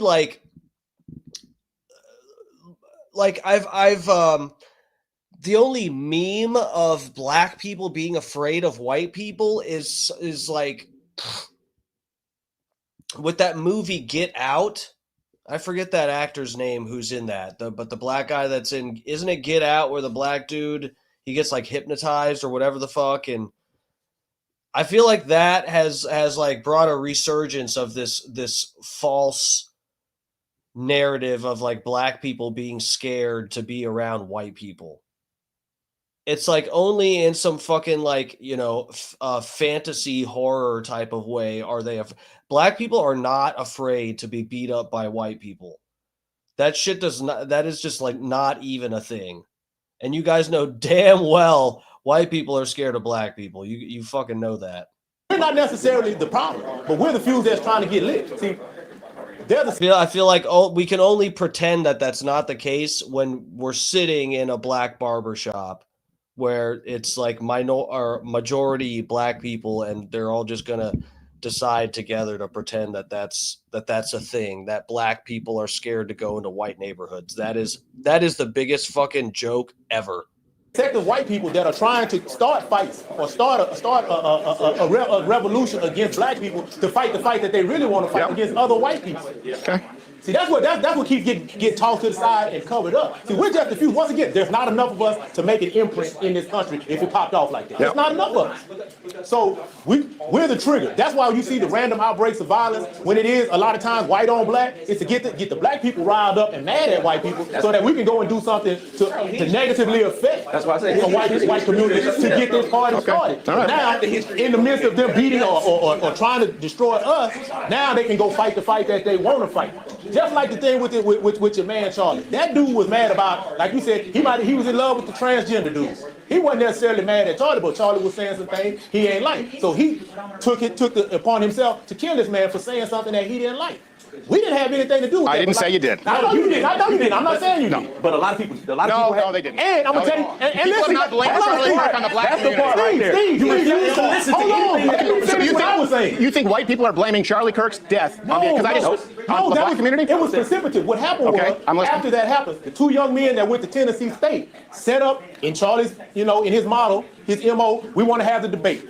Illegal aliens got to do this, and DEI got to do this. Now, why would you go to a black community, to a black college, which Charlie didn't? Oh my God, we covered this, God. This is who was it? Nick Shirley or Cam Higbee? It was one of these white guys. I can't tell them apart. Even though they're white, I should be able to tell them apart. I don't know which one's which. It sounds racist, but anyway. Yeah, it was either Cam Higbee or what's his nuts? I don't remember, but yeah, it was Cam. Okay, yeah. Nick Shirley is the other dude, but we've been covering some of his content on here too. But yeah, thanks, Scott Starbird. We played that on here where they got fucked. That was episode 3, I think, of Black Fatigue that we did. And dude, it's like, it's crazy, but it must be, that's why it makes you feel like there has to be some like cultural race type aspect to this, because it is bonkers to see a whole, like, 2 white guys that actually try to bridge the gap and have a conversation with people who look different than them and think different than them. They set up at a black college to discuss DEI and immigration and stuff. And sorry, this toothpick broke apart in my mouth. Anyway, and a few black people come up and try to talk to them, and they have a respectful discussion, and then it ends up a goddamn mob a whole mob, a crowd of like hundreds of black people who are threatening and destroying these two guys, the white guys' property, and kicking them off of the campus and holding up Black Lives Matter signs and like getting in their faces and threatening them and all this shit. And not one, you didn't see one black person that was like, hey guys, stop. Everybody, what did they say wrong? What like they're trying to talk. Everybody chill. You didn't see one. It was just it's crazy. It's crazy. I just like, you know, if you had a black guy that showed up to some fucking campus somewhere else to just have a fucking discussion, I mean, if anything, if that happened to them, it would be some like, you know, crazy trans people or something that would do that. But yeah, for sure. And if a group of fucking white people shouted out and threatened and did all of that shit to a couple black guys that were speaking at a college campus or something, if I were there, I would try to stop that. And I would absolutely condemn it if I saw it. But you guys remember when we covered that night, there were people that showed up in my chat and were right there to defend the actions of all the black people at the HBCU that were threatening and kicking out the white people. And they said, oh, well, they were, this is okay because they were being racist. And I asked, what was racist? And they just said, oh, well, you're defending him, so I know it was something racist. It's just like, dude, that is like, you know, we can't get anywhere if we're thinking like that. Dude, that wasn't his thing. He was going to big PWIs, going to sit down with the big school. Why would these two guys go now, with the country in the state of upheaval that it is, go sit on this campus with no permits to go have a debate with people that didn't know they were coming? Why is that a problem? It's a problem because, number one, you didn't get the permit. You didn't even go the proper route to do it. But secondly, you knew what that was going to do. At the time that what is it going to do? You were going to incite. You were going to incite. I go into liberal campuses. I go to lesbian colleges. You were going to incite unrest. This was Tennessee State University. Yeah. Sure. I'll tell you what. Let me go. They're trying to incite conversation. Bro, you think that is the crazy thing is these guys probably actually believe that Cam Higbee showed up there to trigger black people and get them to attack them so they could get clicks or something like that. I do not get that vibe from Cam Higbee in the least. It really, like, those guys, Cam Higbee, and he was there with some other, I don't know. But I know the vibe I get from him is that he would have been probably happier to be able to have a decent discussion with, you know, a bunch of different black people with different points of view at this college and go home and edit it and post it and say, here's the cool conversations I got to have with people. And it seemed like we found some common ground and whatever. Cam Higbee is not fucking like Alex Stein or something. Let me go.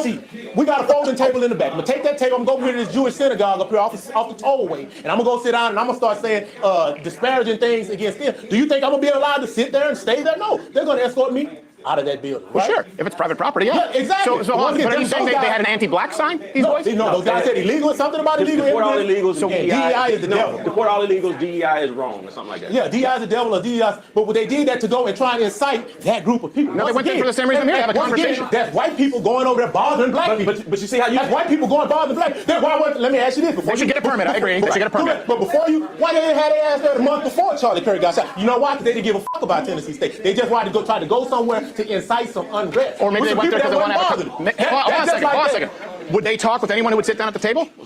Wait, who, those guys? Yeah, would they? I don't know. They didn't get to talk. Well, that doesn't seem like incitement. They ran them off the campus. Okay. But once again, the month before Charlie Kirk incident, they didn't have no interest in going there then. Because if they did, they'd have called and got them a permit. Yeah, you should get a permit. To go. But I tell you what, I've also gotten permits. They did that just trying to get something started. Once again, you said you got the numbers, black people jumping on white people, causing harm. But that's white people going bothering black people that didn't have nothing to do with that. Trying to get a fight started over here with some people. Bro, that is crazy. They set up one little white folding table and had two signs that they made with, Sharpie marker. and they think that deserves, you know, black people getting their fucking tiki torches and pitchforks and fucking removing them. They really want to fight over there, but I'm going this route. How about instead of fighting, you talk with them? What? You know what? You get your permit, you come back, you announce that you're going to be here on Tuesday the 17th, and then we'll set up, and then you have that. You don't just show up in the midst of this. Once again, like he said, HBCUs are on high alert now. They're on high alert because of it. They got to be scared because you don't know. Why are they on high alert? Because black dudes. Sorry, I can't. Several of them got threatened the next day. Okay. Yeah. And they had to shut the campuses down. Can we find some common ground? Do you understand that the threats against what about the black man that got hung at the college? Do you understand that the threats against I'm listening to you. The threats against conservatives since then have been far worse in the black community? Would you agree with that? I don't know, because I'm not a conservative, and I don't pay attention to the threats against conservatives. Yeah, no. But I do pay attention to the threats against HBCUs, especially Southern University. Yeah. And they received one after something that didn't have nothing to do from a race because they were black. They received a threat directly related to the Charlie Kirk thing. How so? I don't know. I'm not familiar with it. That was the information put out. We received a threat to the campus relating to the Charlie Kirk incident, and we're shutting campus down. And it was 6 different HBCUs the next day that got the same threat. Do you mean related to someone who would be agreeing with the shooter's ideology or Charlie Kirk? We don't know. No, that's what I'm saying. Well, does it matter? My question is, what does any of that have to do with anybody at an HBCU? Why are 6 HBCUs going on lockdown the next day behind what happened in Utah? Well, every school was on lockdown, and so were churches. Not every school. Oh, yeah. SMU wasn't on lockdown. Right here, just the church had to go into lockdown. Is that a race thing? SMU wasn't, though. I don't know if SMU was. I know that they cleared out class for the day. They weren't on lockdown. Do you really think that since Charlie Kirk, it has impacted the black community more than any other community? I didn't say that. I just said, why are we getting anything? You shouldn't be getting anything. That's my Charlie Kirk shouldn't be shot. So my question is, well, how is this? How is this relevant? Well, because once again, that actually happened. There's real stuff that happened, and it creates other tensions that people start talking about. Like, okay, when a young man is found hanging on the campus a couple of days after that, like, there's all kinds of. See, all that is it's terrible. Activate pockets and cells. And different things start popping up. I understand that. Yeah. There's a lot, especially in like Tennessee. There's a lot of them backwoods militia boys that's waiting on some shit to pop off. Nah, it's not even close. Oh, yeah. Let me look. This is one thing that kind of I know pretty well. You know, Charlie Kirk was hunted. Charlie Kirk was hunted. There's one other man as hunted as him, right? And it's me. I agree with that. And so, yes. I agree with that. You have to edit this, but there was literally a man arrested in Maryland last week who was coming for me, who had the means, the location, the ability, and a disturbing ties. So, I will tell you this. Conservatives, people like Charlie Kirk, who, by the way, he was maligned as racist. There wasn't a racist bone in his body, if you agree with him or not. And by the way, I disagree with him on a whole lot. The fomenting of racial division and hatred is, and also gender division and hatred, LGBTQ, throw it all in, right? But he was accused. Throw it up. But yeah, he was called a Nazi, he was called a fascist, a homophobe, a racist, and that's why people were inspired to kill him, because they thought he was hateful. That's why I'm having these conversations, because he wasn't hateful, but he was hunted. Someone went out and said, I want to shoot a white conservative because of who he is and because of his views. And I'm number 1 on that list. I've had to be on the... Bro, I don't, I appreciate Crowder still going back out there, especially after what happened to Charlie Kirk, but I don't know what this logic is about it. I'm out here because people shot Charlie Kirk because he was, misinterpreted as racist. So we need to have more conversation.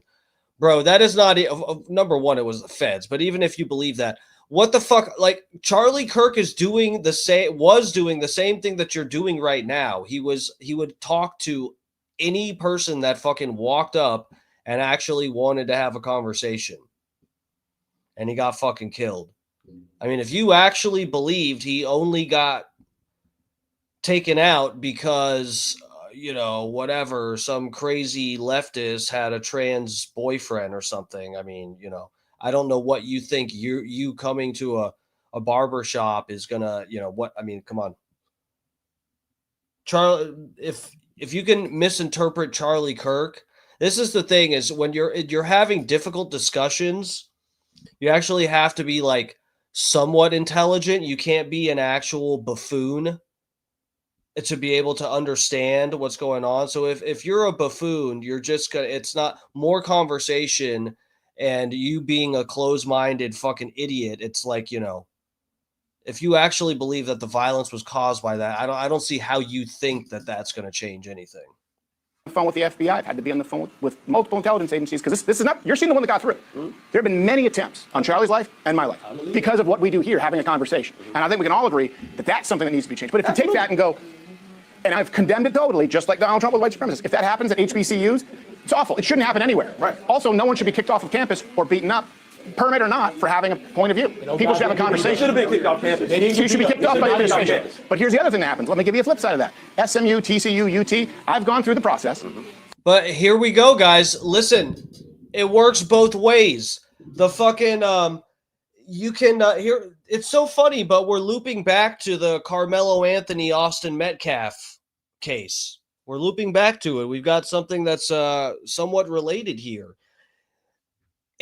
We got kids at a college campus, kids that all the black, I guess most of them were technically over 18. They're probably adults, but we've got the attendees of the HBCU in Tennessee who they actually go to that college.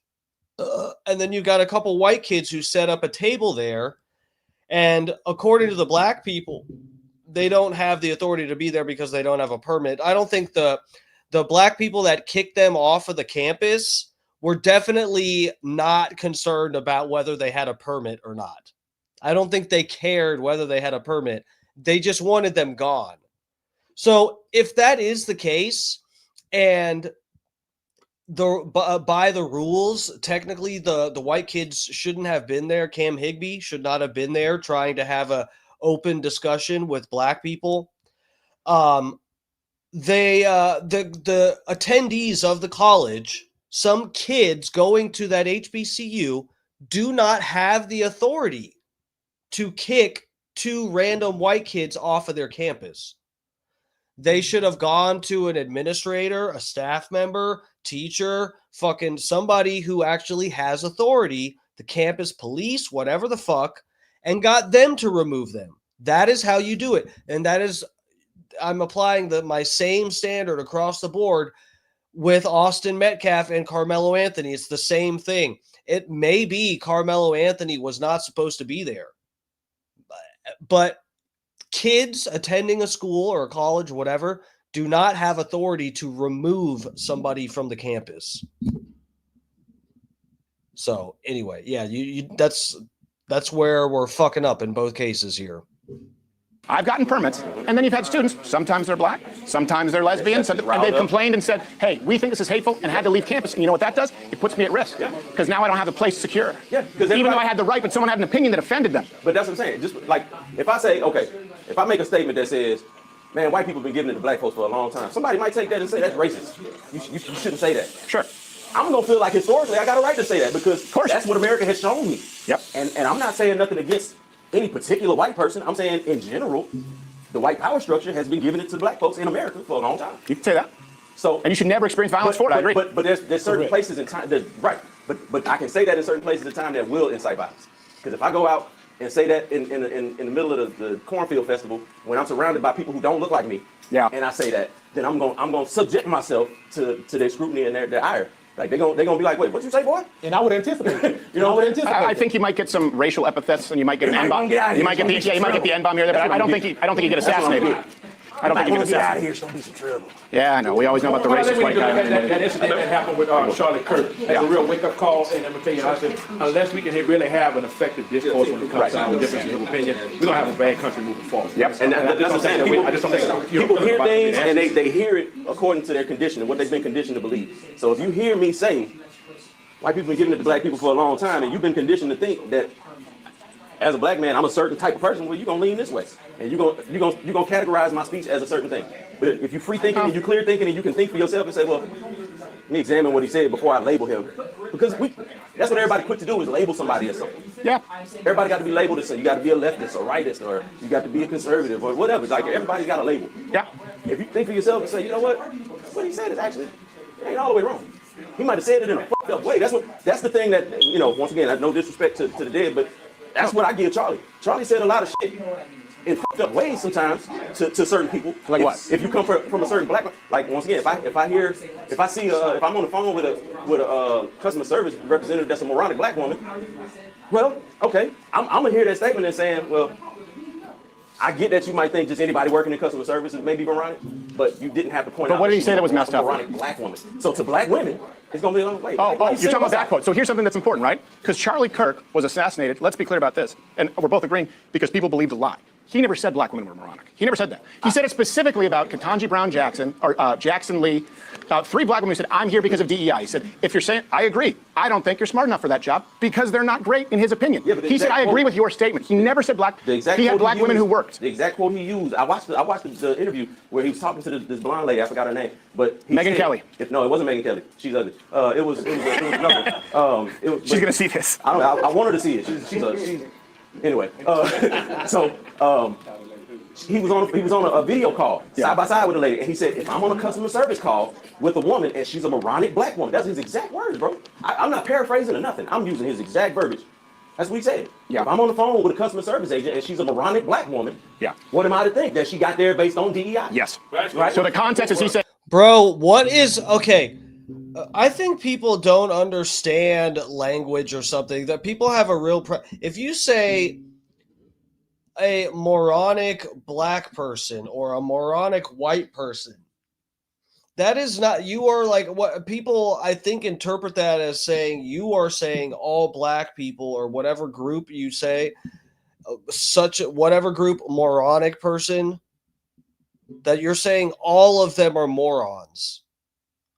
I think it, like, is it not clear if you say a moronic white person, you're not saying all of them are morons. Otherwise, you wouldn't have to say moron.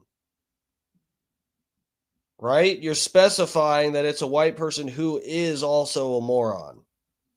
if I'm on the phone with someone who would be in a DEI class, who sounds like an idiot, and this is, by the way, I had this exact similar conversation with the girl at UT, where she said, I would never be at UT if not for affirmative action. I said, affirmative, and I believe it, affirmative action is racist by its definition, my opinion. It excludes on race. That is a form of racism. So anyway, she sat down, she said, and black girl, she said, but if it wasn't for affirmative action, she said, I wouldn't be here at UT. I said, why do you say that? She said, well, because I wouldn't be allowed. I said, well, what were your SATs? Remember, the numbers were very impressive. I said, what was your GPA? It was very impressive. It was over 4.0. I said, that's really sad to me that you don't know, and you'll never know that you deserve to be here, because I can tell you, based on if you're telling me the truth, you of course would get into UT. And you didn't need a government program. And you could see in her face, her tears welled up because she had been told that she needed someone else to give it to her. And that removed her sense of pride in her accomplishment. So I said the exact same thing as Charlie did, saying, you can never know if you earned it, a meritocracy, because of DEI. And she changed her mind. And she said, you know what? I should be here, and I don't need DEI. Or affirmative action. In that particular, in order to believe that. In that particular, and certainly not from a white guy. In that particular instance, it might have been completely accurate. But there's also, if you want to acknowledge that there's a flip side to the coin, sure, right? There's also a lot of people who had the qualifications who didn't get the access because, once again, their name appeared wrong on the resume. Their name was Ketanji. Well, we know who that is. Let's go with Alice. Yeah. She is an idiot, and she got the job. So that's why affirmative action had to be instituted in the first place. Now, did it operate correctly all the time? No. But that's what I'm saying. Just because it didn't operate correctly all the time, you're going to take a few instances where it didn't and make that the majority. What I'm saying is that Charlie Kirk, I agree. What I'm saying is that Charlie Kirk was making a point. And the point that he was making, I'm trying to say the same point that I was making where this black girl agreed with it. Where he was saying, if you say that I'm only here because of DEI, then I am going to believe you. That's what he's saying. And that's a valid point. And it's not hateful. In doing that, you have the responsibility in your words to not have to say the words moronic black woman. You could have just said, if I'm on, like you said, you just perfectly summed it up. If I'm on the phone with a customer service agent and she's a moron, perfect. Why does she have to be qualified as black? Because he was addressing DEI. That's the point. But do you understand how that's going to affect somebody who hears it?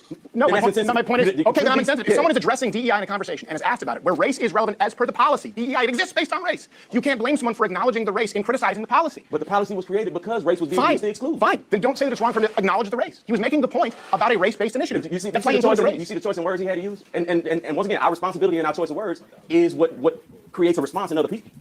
I can say certain things to you. The way I say it can either give you a good vibe or a bad one, and you're gonna respond a certain way. Yeah, but who cares, bro? Charlie Kirk, this is so fucked up. Charlie Kirk put everything about as lightly as he could. I don't know of anybody having the conversations like Charlie Kirk is having that was more kind and charitable about these conversations. It's like, you borderline just can't have them. There's this is making me actually feel like you just can't have the conversations without someone thinking that justifies you being murdered. Like, Charlie Kirk was about as nice as a person could come while having these type of conversations. If we can't have that, then we can't have anything. I don't think you guys realize that. If Charlie Kirk was to, we're not talking about Milo Yiannopoulos or Nick Fuentes or something. We're talking about Charlie Kirk. Even him, who is like one of the most kind and charitable people when having these kind of conversations, and that's too much for you people? Holy shit, we're fucked. That doesn't make someone racist. It doesn't, but I'm saying when people do things knowing that we're in a heightened inflammatory time and you do it on purpose and just stand behind whatever, it don't make me a racist, but I'm saying that y'all ain't shit. Whatever. But you never said that. Whatever. That matters because believing those lies is why so many black women in a certain context, and then I'm not expecting nobody to get upset by it. Let me just because Charlie Kirk is a big thing. Let me just kind of, maybe if you could just listen to this, because this is important, and I've been through it, and you're just seeing the actual murder that got through. Right. I mean, I've had concrete milkshakes, someone tried to bash me with a rock, I've had people try to firebomb my car, slash my tires, I've had terrorists show up from Yemen by way of Sweden until the local PD showed up. Like, actually, I'm on the ISIS kill list. Yeah. It's a real thing, Charlie. So all the stuff Dr. King and Malcolm X was dealing with. Go ahead, finish that. Sure, great. Yeah. And I think it was wrong that he was taking probably the CIA involvement too. I think we probably all agree on that, that MLK, right? Yeah, absolutely. It's wrong. Yep. We can say it's all wrong. But if you add it up, okay, where you believe the lie that he said something racist, let's just take that, okay? There's some hate put out there against Charlie Kirk that's not true. If someone believes the lie that he wants to erase trans people, that's what the people are also told. He wants to erase trans people, which is a lie. That person hates him too. If someone believes that he's a fascist or he's a Nazi, doesn't believe we should hold democratic elections, which is a lie, and people believe that, hey, that adds another piece of hatred and justification too. If someone believes that he's a misogynist, a sexist, who doesn't think that women should be allowed to vote or have the right to, earn their place in the workplace, that's not.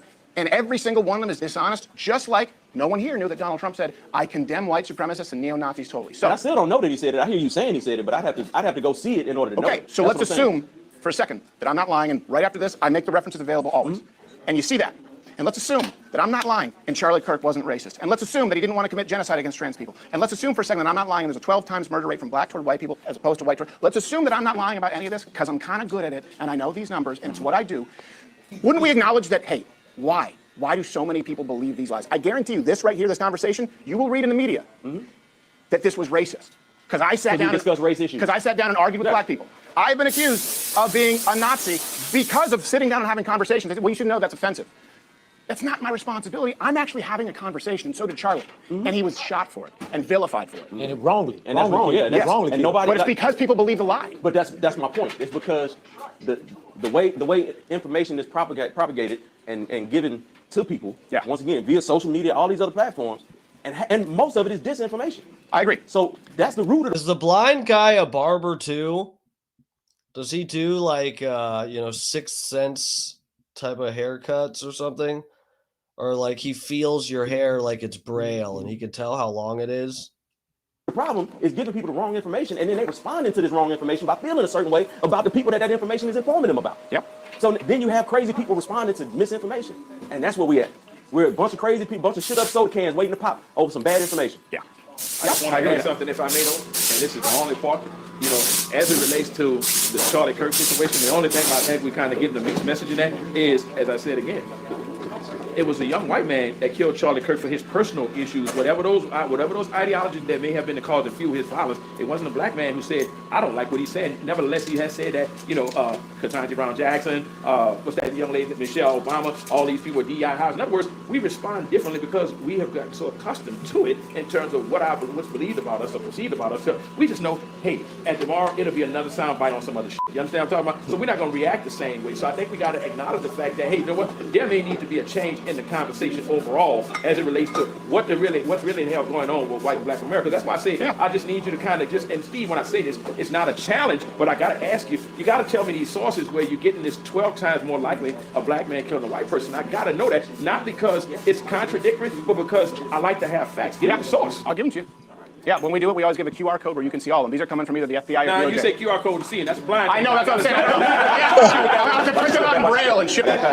By the way, you want to hear funny, true, hand to God, I dated a girl in college whose dad was at an airport, and next to him was Stevie Wonder. He was reading a Playboy in Braille. I was like, I said, to do that one-handed. I don't know how you use a Playboy in Braille. But hey, man, blind people, we love sex. That's our only connection to the rest of society. In the airport, Stevie Wonder, Playboy in Braille. He's like, Hey, Charles had 11 children. Go figure. All right. No, it's been a pleasure. Hey, Cedric, thanks. I got to get going, too. Thank you, man. Now that I know you're blind, I'm going to... man. Thank you for everything, man. Continue your discourse, man, because this is the only way we're going to really get to the problem. We got to talk about it first. So let's create a dialogue. Yeah, and I came in hot because, my friends are getting killed. So. Absolutely, man. But I appreciate it. No, thank you, guys. And hopefully we can And it takes time to do what you do, man. When your life is on the line all the time, I mean, come on, that's a scoff at. Just think about the possibility of losing your children.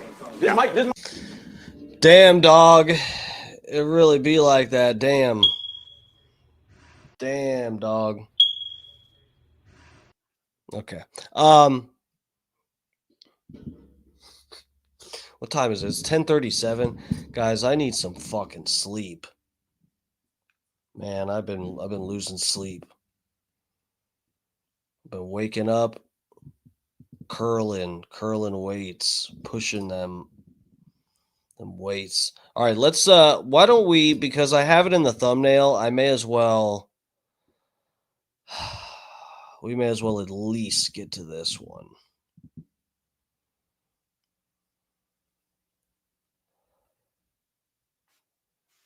Okay, yeah, I got to pull it up on another tab. Here we go. Here we go. These birthday cake milkshakes are back. Just in time for Zaxby's 35th birthday. That's okay. Okay, so this one title says it all. Metro by T-Mobile employee sends $400 to herself using customer's Cash App. I guess she's just getting the reparations though, right?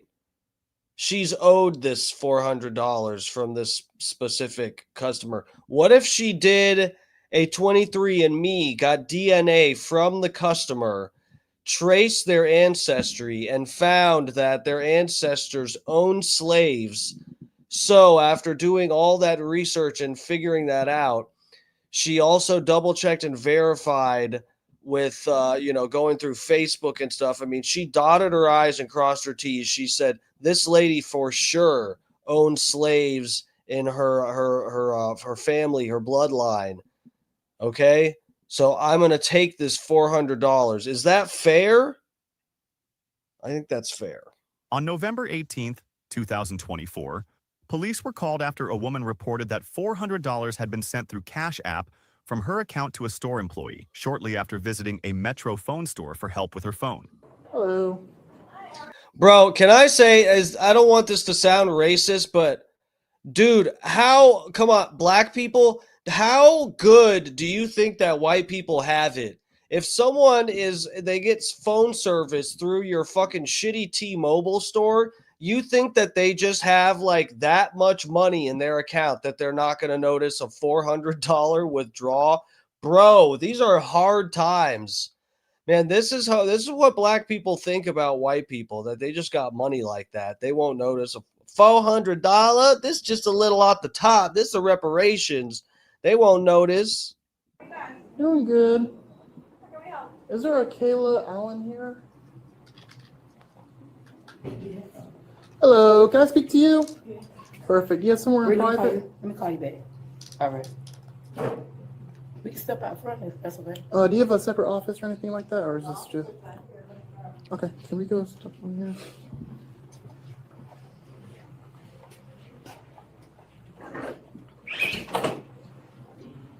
She thick too.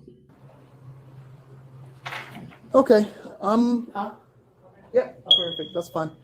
Okay, I'm Officer Torres, Eustis Police Department. Okay, this is Officer Johnson. Okay. I don't think that they need to replace the batteries in this T-Mobile. We're over here investigating a theft. Okay. So before I ask any questions or anything, I'm going to read you your rights. Okay. Okay. Sounds good. All right. You have the right to remain silent and to refuse to answer questions. Anything you say may be used against you in the court of law. You have the right to consult an attorney before speaking to the police and to have an attorney present during questioning now or in the future. If you cannot afford an attorney, won't be afforded. No, but it's Metro by T-Mobile. What do you, Kenny's saying? Come on, that's Metro PCS. That's hurtful of T-Mobile.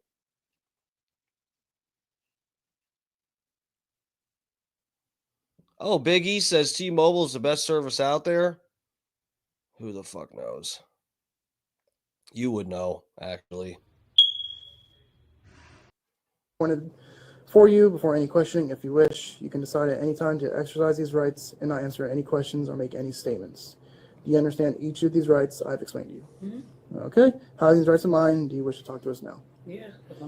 Okay, perfect. So we are here investigating a theft that occurred, okay, with one of your clients that you helped with a phone, okay? It's an older lady. Her name is Paula or Polly. Oh, I work at a phone store, so I can't Yeah, call no, you're somebody. fine. I guess it was earlier today. I have to read her statement. She said that she came in here for a phone problem, saying that she cannot download any apps. Okay. She said that you told her that she has to get a brand new phone because I guess you can't put a SIM card in or some type of card to help her have more storage. So she said that she gave her your phone. She stepped outside to smoke a cigarette, and that you went through her phone, went on Cash App, and sent her $400. Her phone is right there. She did a. If that's the customer I'm thinking, she talking about. She did a trade in. Yes, but I'm talking about you going through her phone on her Cash App to send you $400. No, I didn't do. Build a website you love. Didn't do. With Wix. For your words. Do that. Okay. Well, do you have the picture? Yeah. What's the picture of? Uh-oh. What did the phone take a fucking selfie when she did it? What the fuck are they gonna pull up here? I'm excited. It's honestly just good to come clean. Okay. No, there's no need to lie. I got all the probable cause and evidence to prove otherwise. So this is what she's showing us that was on her phone from her Cash App. All right. Would you agree? I'm saying. Yeah, that's me. That's you. That's Okay. you. All right.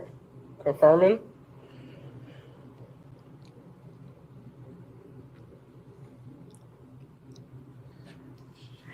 This is what was sent from her phone to your Cash App.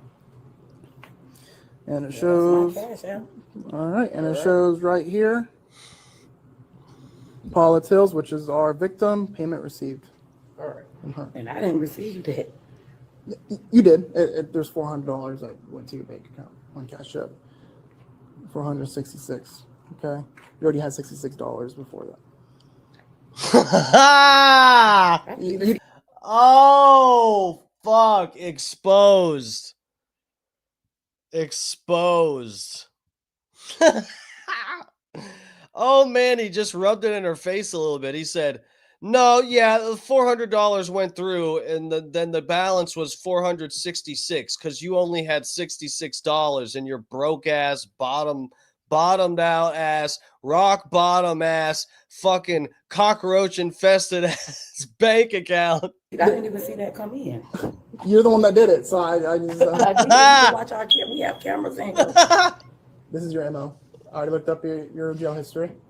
Okay. You've been arrested for. Oh my God, they've got her arrest history. Yeah. I mean, you can tell me. Fraudulent use of a credit card, identity theft, all the above. Okay. Probable causes, that's exactly what you just did. Okay. I'm going to go contact my supervisor and we'll go from here, okay?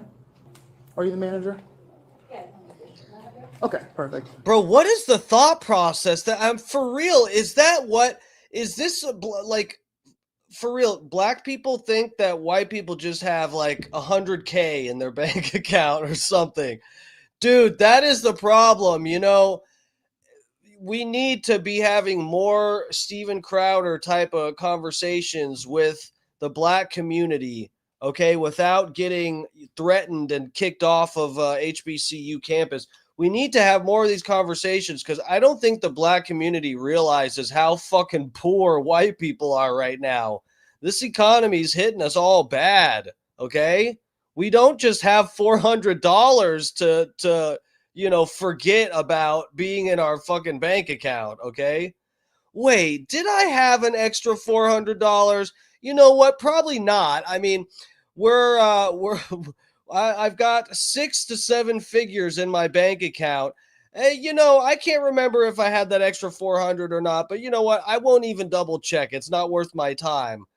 $400, it's not worth white people's time. I'll talk to you on here. I'm not sure if you already heard us. That's how they think. That's how black people, I guess, actually think white people are. We won't notice. Or conversation or not. Okay. So Her name's Kayla, right? Kayla? If someone offered me $400 to slash my own mother's tires, I'd do it, okay? Times are tough. Okay, so we're here investigating a theft that occurred. Okay, so the complainant called in, okay, saying that she went to the store for a phone problem. I guess there was not enough stored on her phone to download apps that she wanted, or she needed help downloading apps. She told her that she needs a whole new phone to do so. And I guess I'm not exactly what the policy is or how phones work, but she said she needs to get a whole new phone. She's like, okay, no problem. I guess the complainant gave Kayla her phone.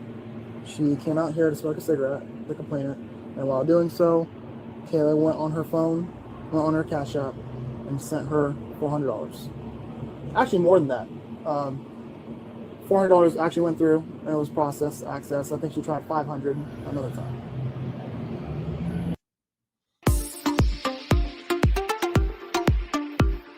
She's thinking right now, she's like, I shouldn't have hired this fucking bitch. I knew it. I saw Shantiqua on the job application. I said, you know what? I'm not going to be racist. I'm going to specifically hire this woman because she's black, and look what I get. Okay. Is this the manager? I have no idea. I'm just joking. Which is really silly because her Cash App has her whole face on it.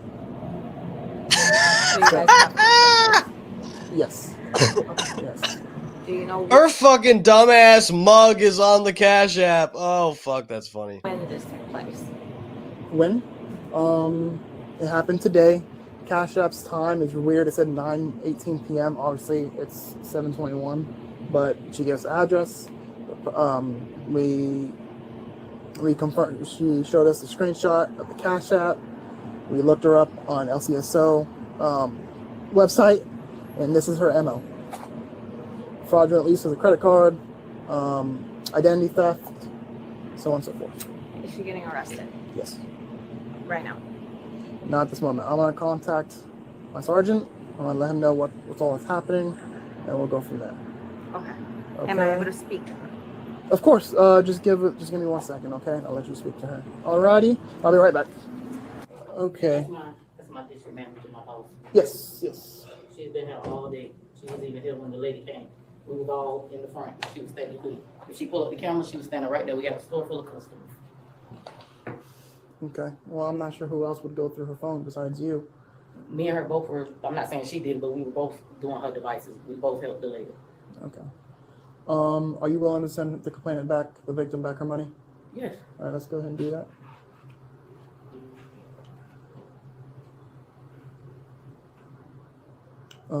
Once she does that, when she's doing that, I guess the district manager wants her to close. Bro, that's a neat trick, though. DEI hire. This is a DEI hire. Bro, that is a sneaky little rotten trick right there.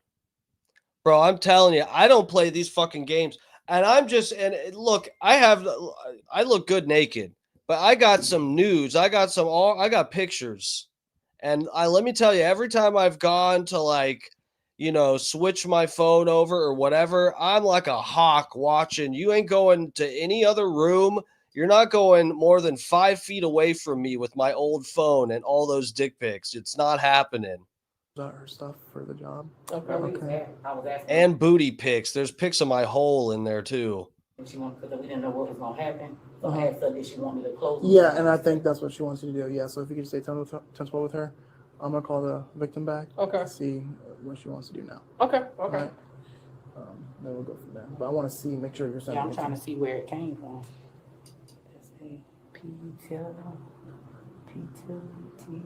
Look at this whole act, pretending like she doesn't know how to send the money back. That's fun.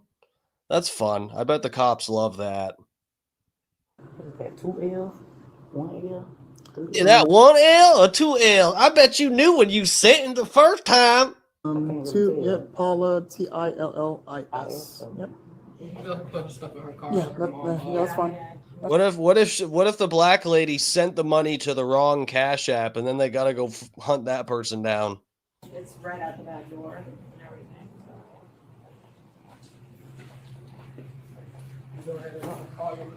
Whoever's gonna come pick up the car. Do you want me to wait here till they come get the key? No, I believe my mom done got an extra. Howard, what Howard, well. Kenny said, I can't believe I have to arrest my cousin. 4812, 428, Juliet Tango, X-ray, Mike 01. Y'all don't have to Green come Pastor get my car because I'm being arrested. 1929. They say theft. A customer that came in here today. Well, yeah. Dutch Duke, what did she put it was for? What you mean in the Cash App? What did she put the money was for? She probably put reparations. I think that's what she put in there. The store full of customers. Even my boss been here all day. My boss will go in and helping you with the transaction. No, my boss, there's nothing to tell. My boss is standing right there. She's the one that helped me with the transaction.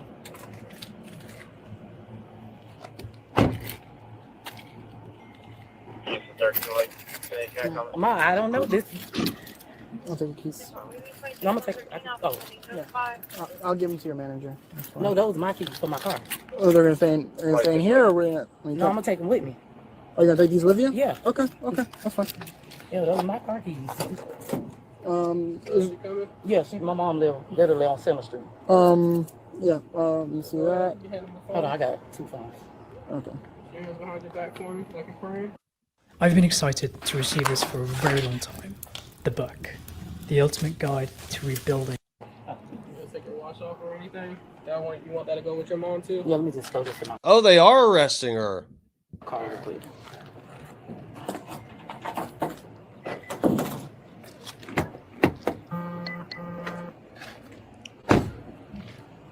You're bringing both those phones with you? Okay. I'm sorry, my arm's a little. No pain.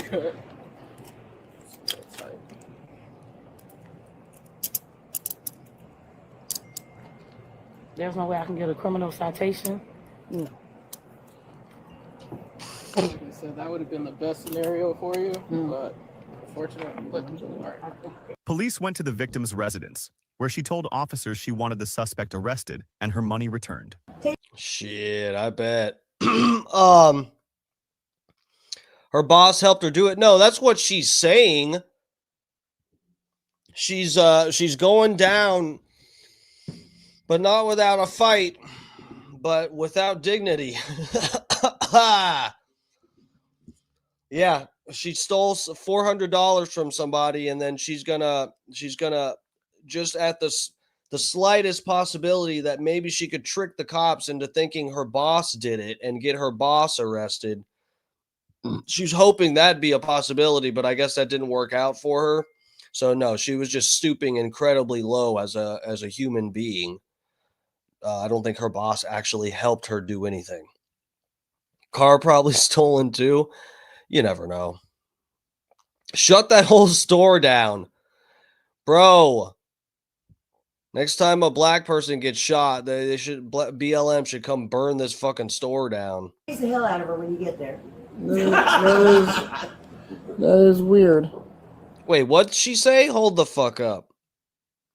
Suspect arrested and her money returned. Chase the hell out of her when you get there. She said taser. She said kneel on her neck. I want to hear her say that she can't breathe, officer. That is weird.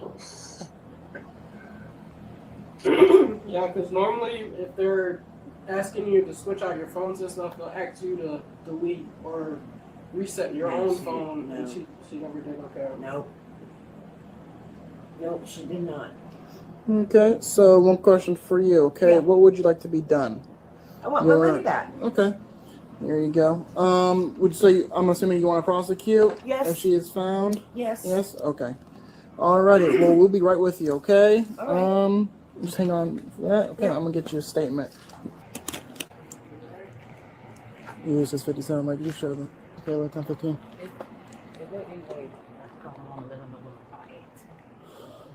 I can take my clothing.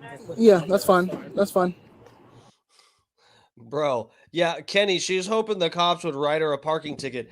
She was hoping for a criminal citation. Yeah, sometimes if you get arrested, I know you're probably just trolling, but no. Sometimes when you get arrested, they won't take you in. They'll just if it's something not that crazy, like this happened to me, I got arrested for weed. A couple times. Yeah, I've been arrested for cannabis in Florida a couple times a long time ago. And both times that it happened, this was once right out of high school and then again 10 or 12 years later, something like that. But yeah, each time I got arrested for it, they cuffed me, put me in the back of the squad car. They cuffed me, stuffed me, and wrote me a citation, and I got the hell out of there. But when you're somebody that you have like a rap sheet, and I don't know. I mean, I guess the cops have some discretion, but there might be something to do with her past and whatever that they said they're just going to take her ass in. Maybe they think she won't show up or something. I don't know. You been cooperating with us, so yeah. And you can just hit Mom, yeah.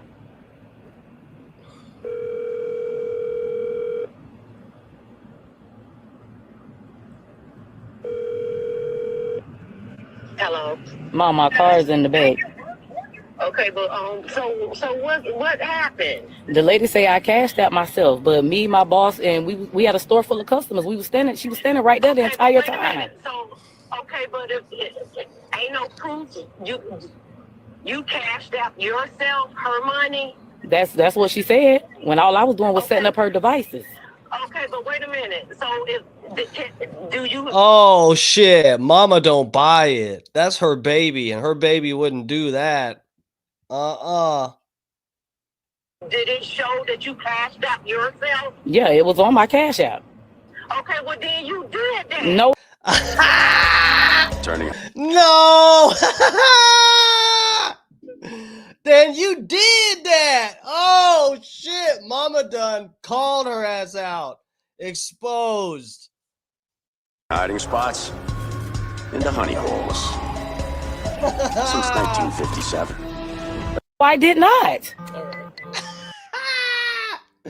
Oh my God. Mama's helping get her convicted. Holy shit. I don't think she realized she's on speakerphone. Oh my God. That is so funny, dude. That is so funny. No way the cops just heard your mom call you out for being a fucking filthy thief. That is hilarious. Then you did that. How? Taylor, don't even did it show that you cashed out yourself? Yeah, it was on my cash app. Okay, well then you did that. No, I did not. How? Taylor, don't even Excuse me, ma'am. This is Officer Torres, Eustis Police Department. Yes. Hello, ma'am. Yes, hi, this is such and such police department. We just heard everything. Thank you for helping us seal this conviction, ma'am. your daughter's gonna be arrested for theft. I mean, it just, I know, I'm sure you understand. Your daughter's going to be arrested. Would you mind coming in to testify, please? And it just, what she's telling you makes no sense. She went through the victim's phone, went onto her Cash App, and sent herself $400. Okay? Okay. All right, but I guess she tried $500 after that, but that's when the bank declined that because they thought something was fishy. Okay? Okay. All right, so, but she did send the money back to the victim, okay? But the victim was very, you know, she said if the suspect was apprehended, then she wants them to go to jail. And she wants her to be tased, too. She said that also. Okay. Okay. All right. So we're going to tase your daughter, ma'am. That's all that we have, okay? Okay. She'll be able to call you back in the jail. I think they can give her 3 numbers to contact with, okay? Okay. All right. All right, do you have any questions for me, ma'am? No, thank you. All right, bye-bye. Did you, Yes. For charges. Yeah. For charges, you know, yeah. I'll let you know at the jail, okay? How's your mom? You can. They got an extra fob. Extra spare. A fob, yeah. Key? Okay. All right, perfect. We'll come over here. All right, she good. You good? Okay. Go ahead and have a seat.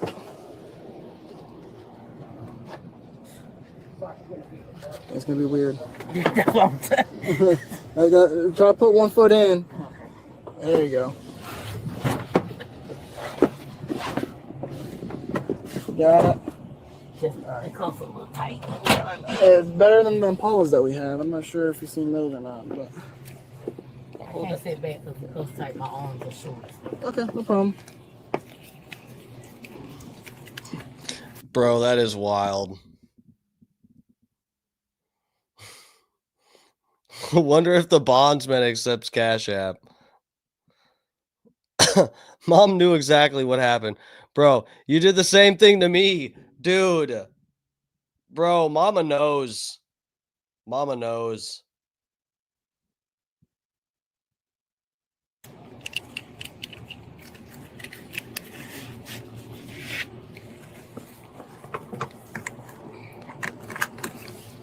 Can I see that real quick? Said you can't sit back? That's no problem. Is this it?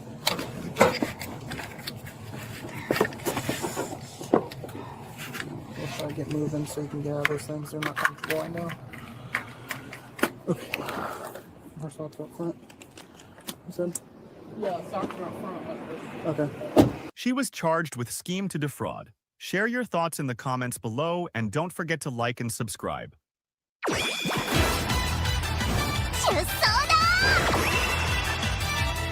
精一杯になるとしよう。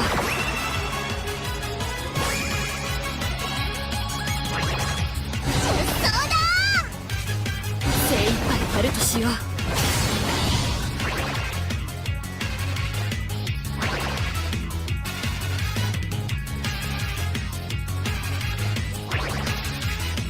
Sorry, guys. I was on another tab. I didn't mean to subject you to that fucking retarded shit. I was trying to find the video. I'm sure you guys have seen it. Well, I'm not playing this video. I can't show firearms or this stream will get taken down. Uh-oh. Where is the interstate video? Hold on.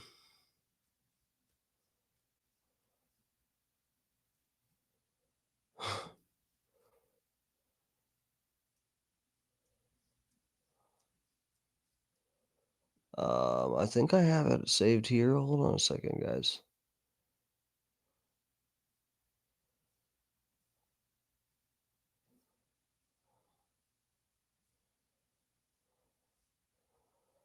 Where did I have it saved?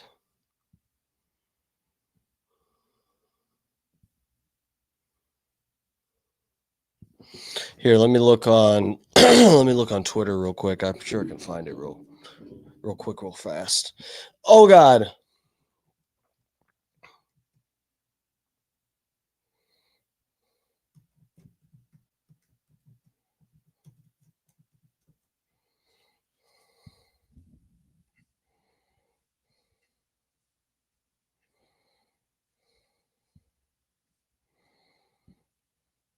Oh, here we go. I found it.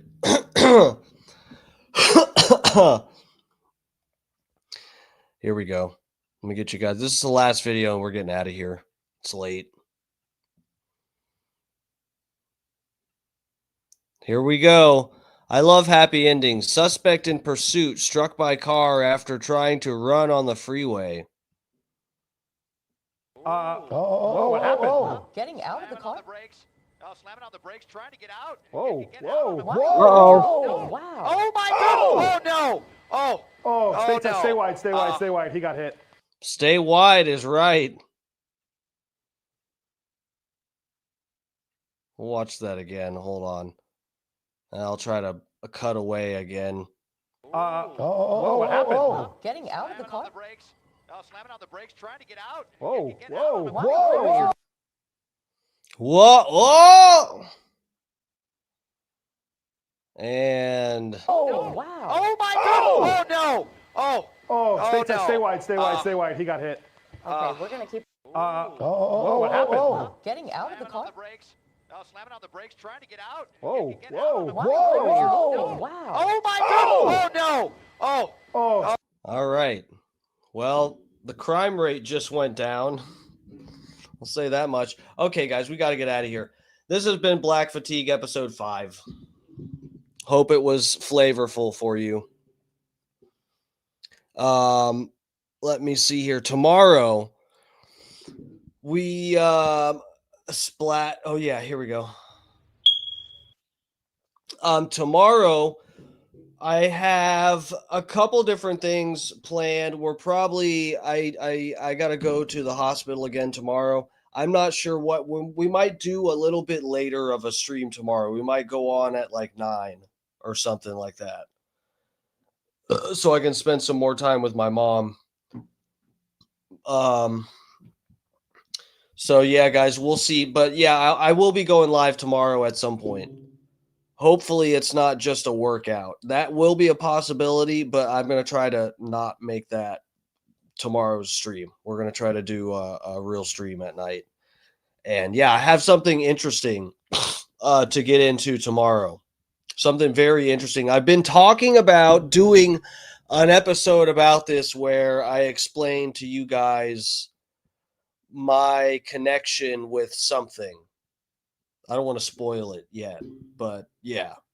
My possible connection to a 3-letter agency, not the DEA. But anyway, we'll talk about it tomorrow, possibly. As long as I got to do a little bit of prep, and I got to find some pictures and stuff to be able to show you guys what I'm talking about. So as long as I can find everything and whatever, we'll get into that tomorrow. It'll be interesting. All right, lovers. Thank you guys for the support. For real. Truth is, Dutch, all you guys still in here, Scott, Lover, thank you. Oh, Scott, you didn't stream tonight. I hope I hope everything's all right. You've been up in the chat. I'm sure everything's cool. But yeah. Dude, did Alex Stein seriously had his last episode? I thought he had a couple more left. It was his last episode on The Blaze? Scott, you got to message me on Twitter and keep me in the loop. Let me know exactly every single thing you know. All right, lovers. Well, yeah, tomorrow I don't think we have any Alex Stein and or Scott Starbird, but for sure you should subscribe to both of those gentlemen, Alex Stein 99 on YouTube, Twitter, everything. Follow, and our buddy Scott Starbird, my mod, my dude. Oh, next week are his last episodes. Okay, so someone else was in the chat saying they missed his last episode. Maybe they meant his previous one, but I interpreted that as them thinking his last episode with the Blaze contract. So anyway, I don't know. But yeah, we'll see. Tomorrow we'll stream, we'll do something. And yeah, everybody, hope you have a beautiful weekend. I'll see you guys tomorrow. I should be on. I don't even know, guys. There's a chance I'll go on early. There's a chance I'll go on late. We'll see what the fuck happens. But just stay tuned. Yeah, last night's stream, I don't know if anyone saw, but the algos weren't the best while I was live. I did hit a couple good moments with some good numbers, but, it wasn't like the best.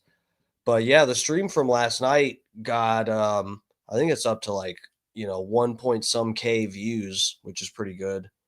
And some people were commenting overnight saying I'm a fucking idiot, which is fair. So anyway, yeah, guys, stream's going good. We've been getting some decent views and the subs. I've been getting subs and stuff. I appreciate everybody's support a lot. I can't say that enough.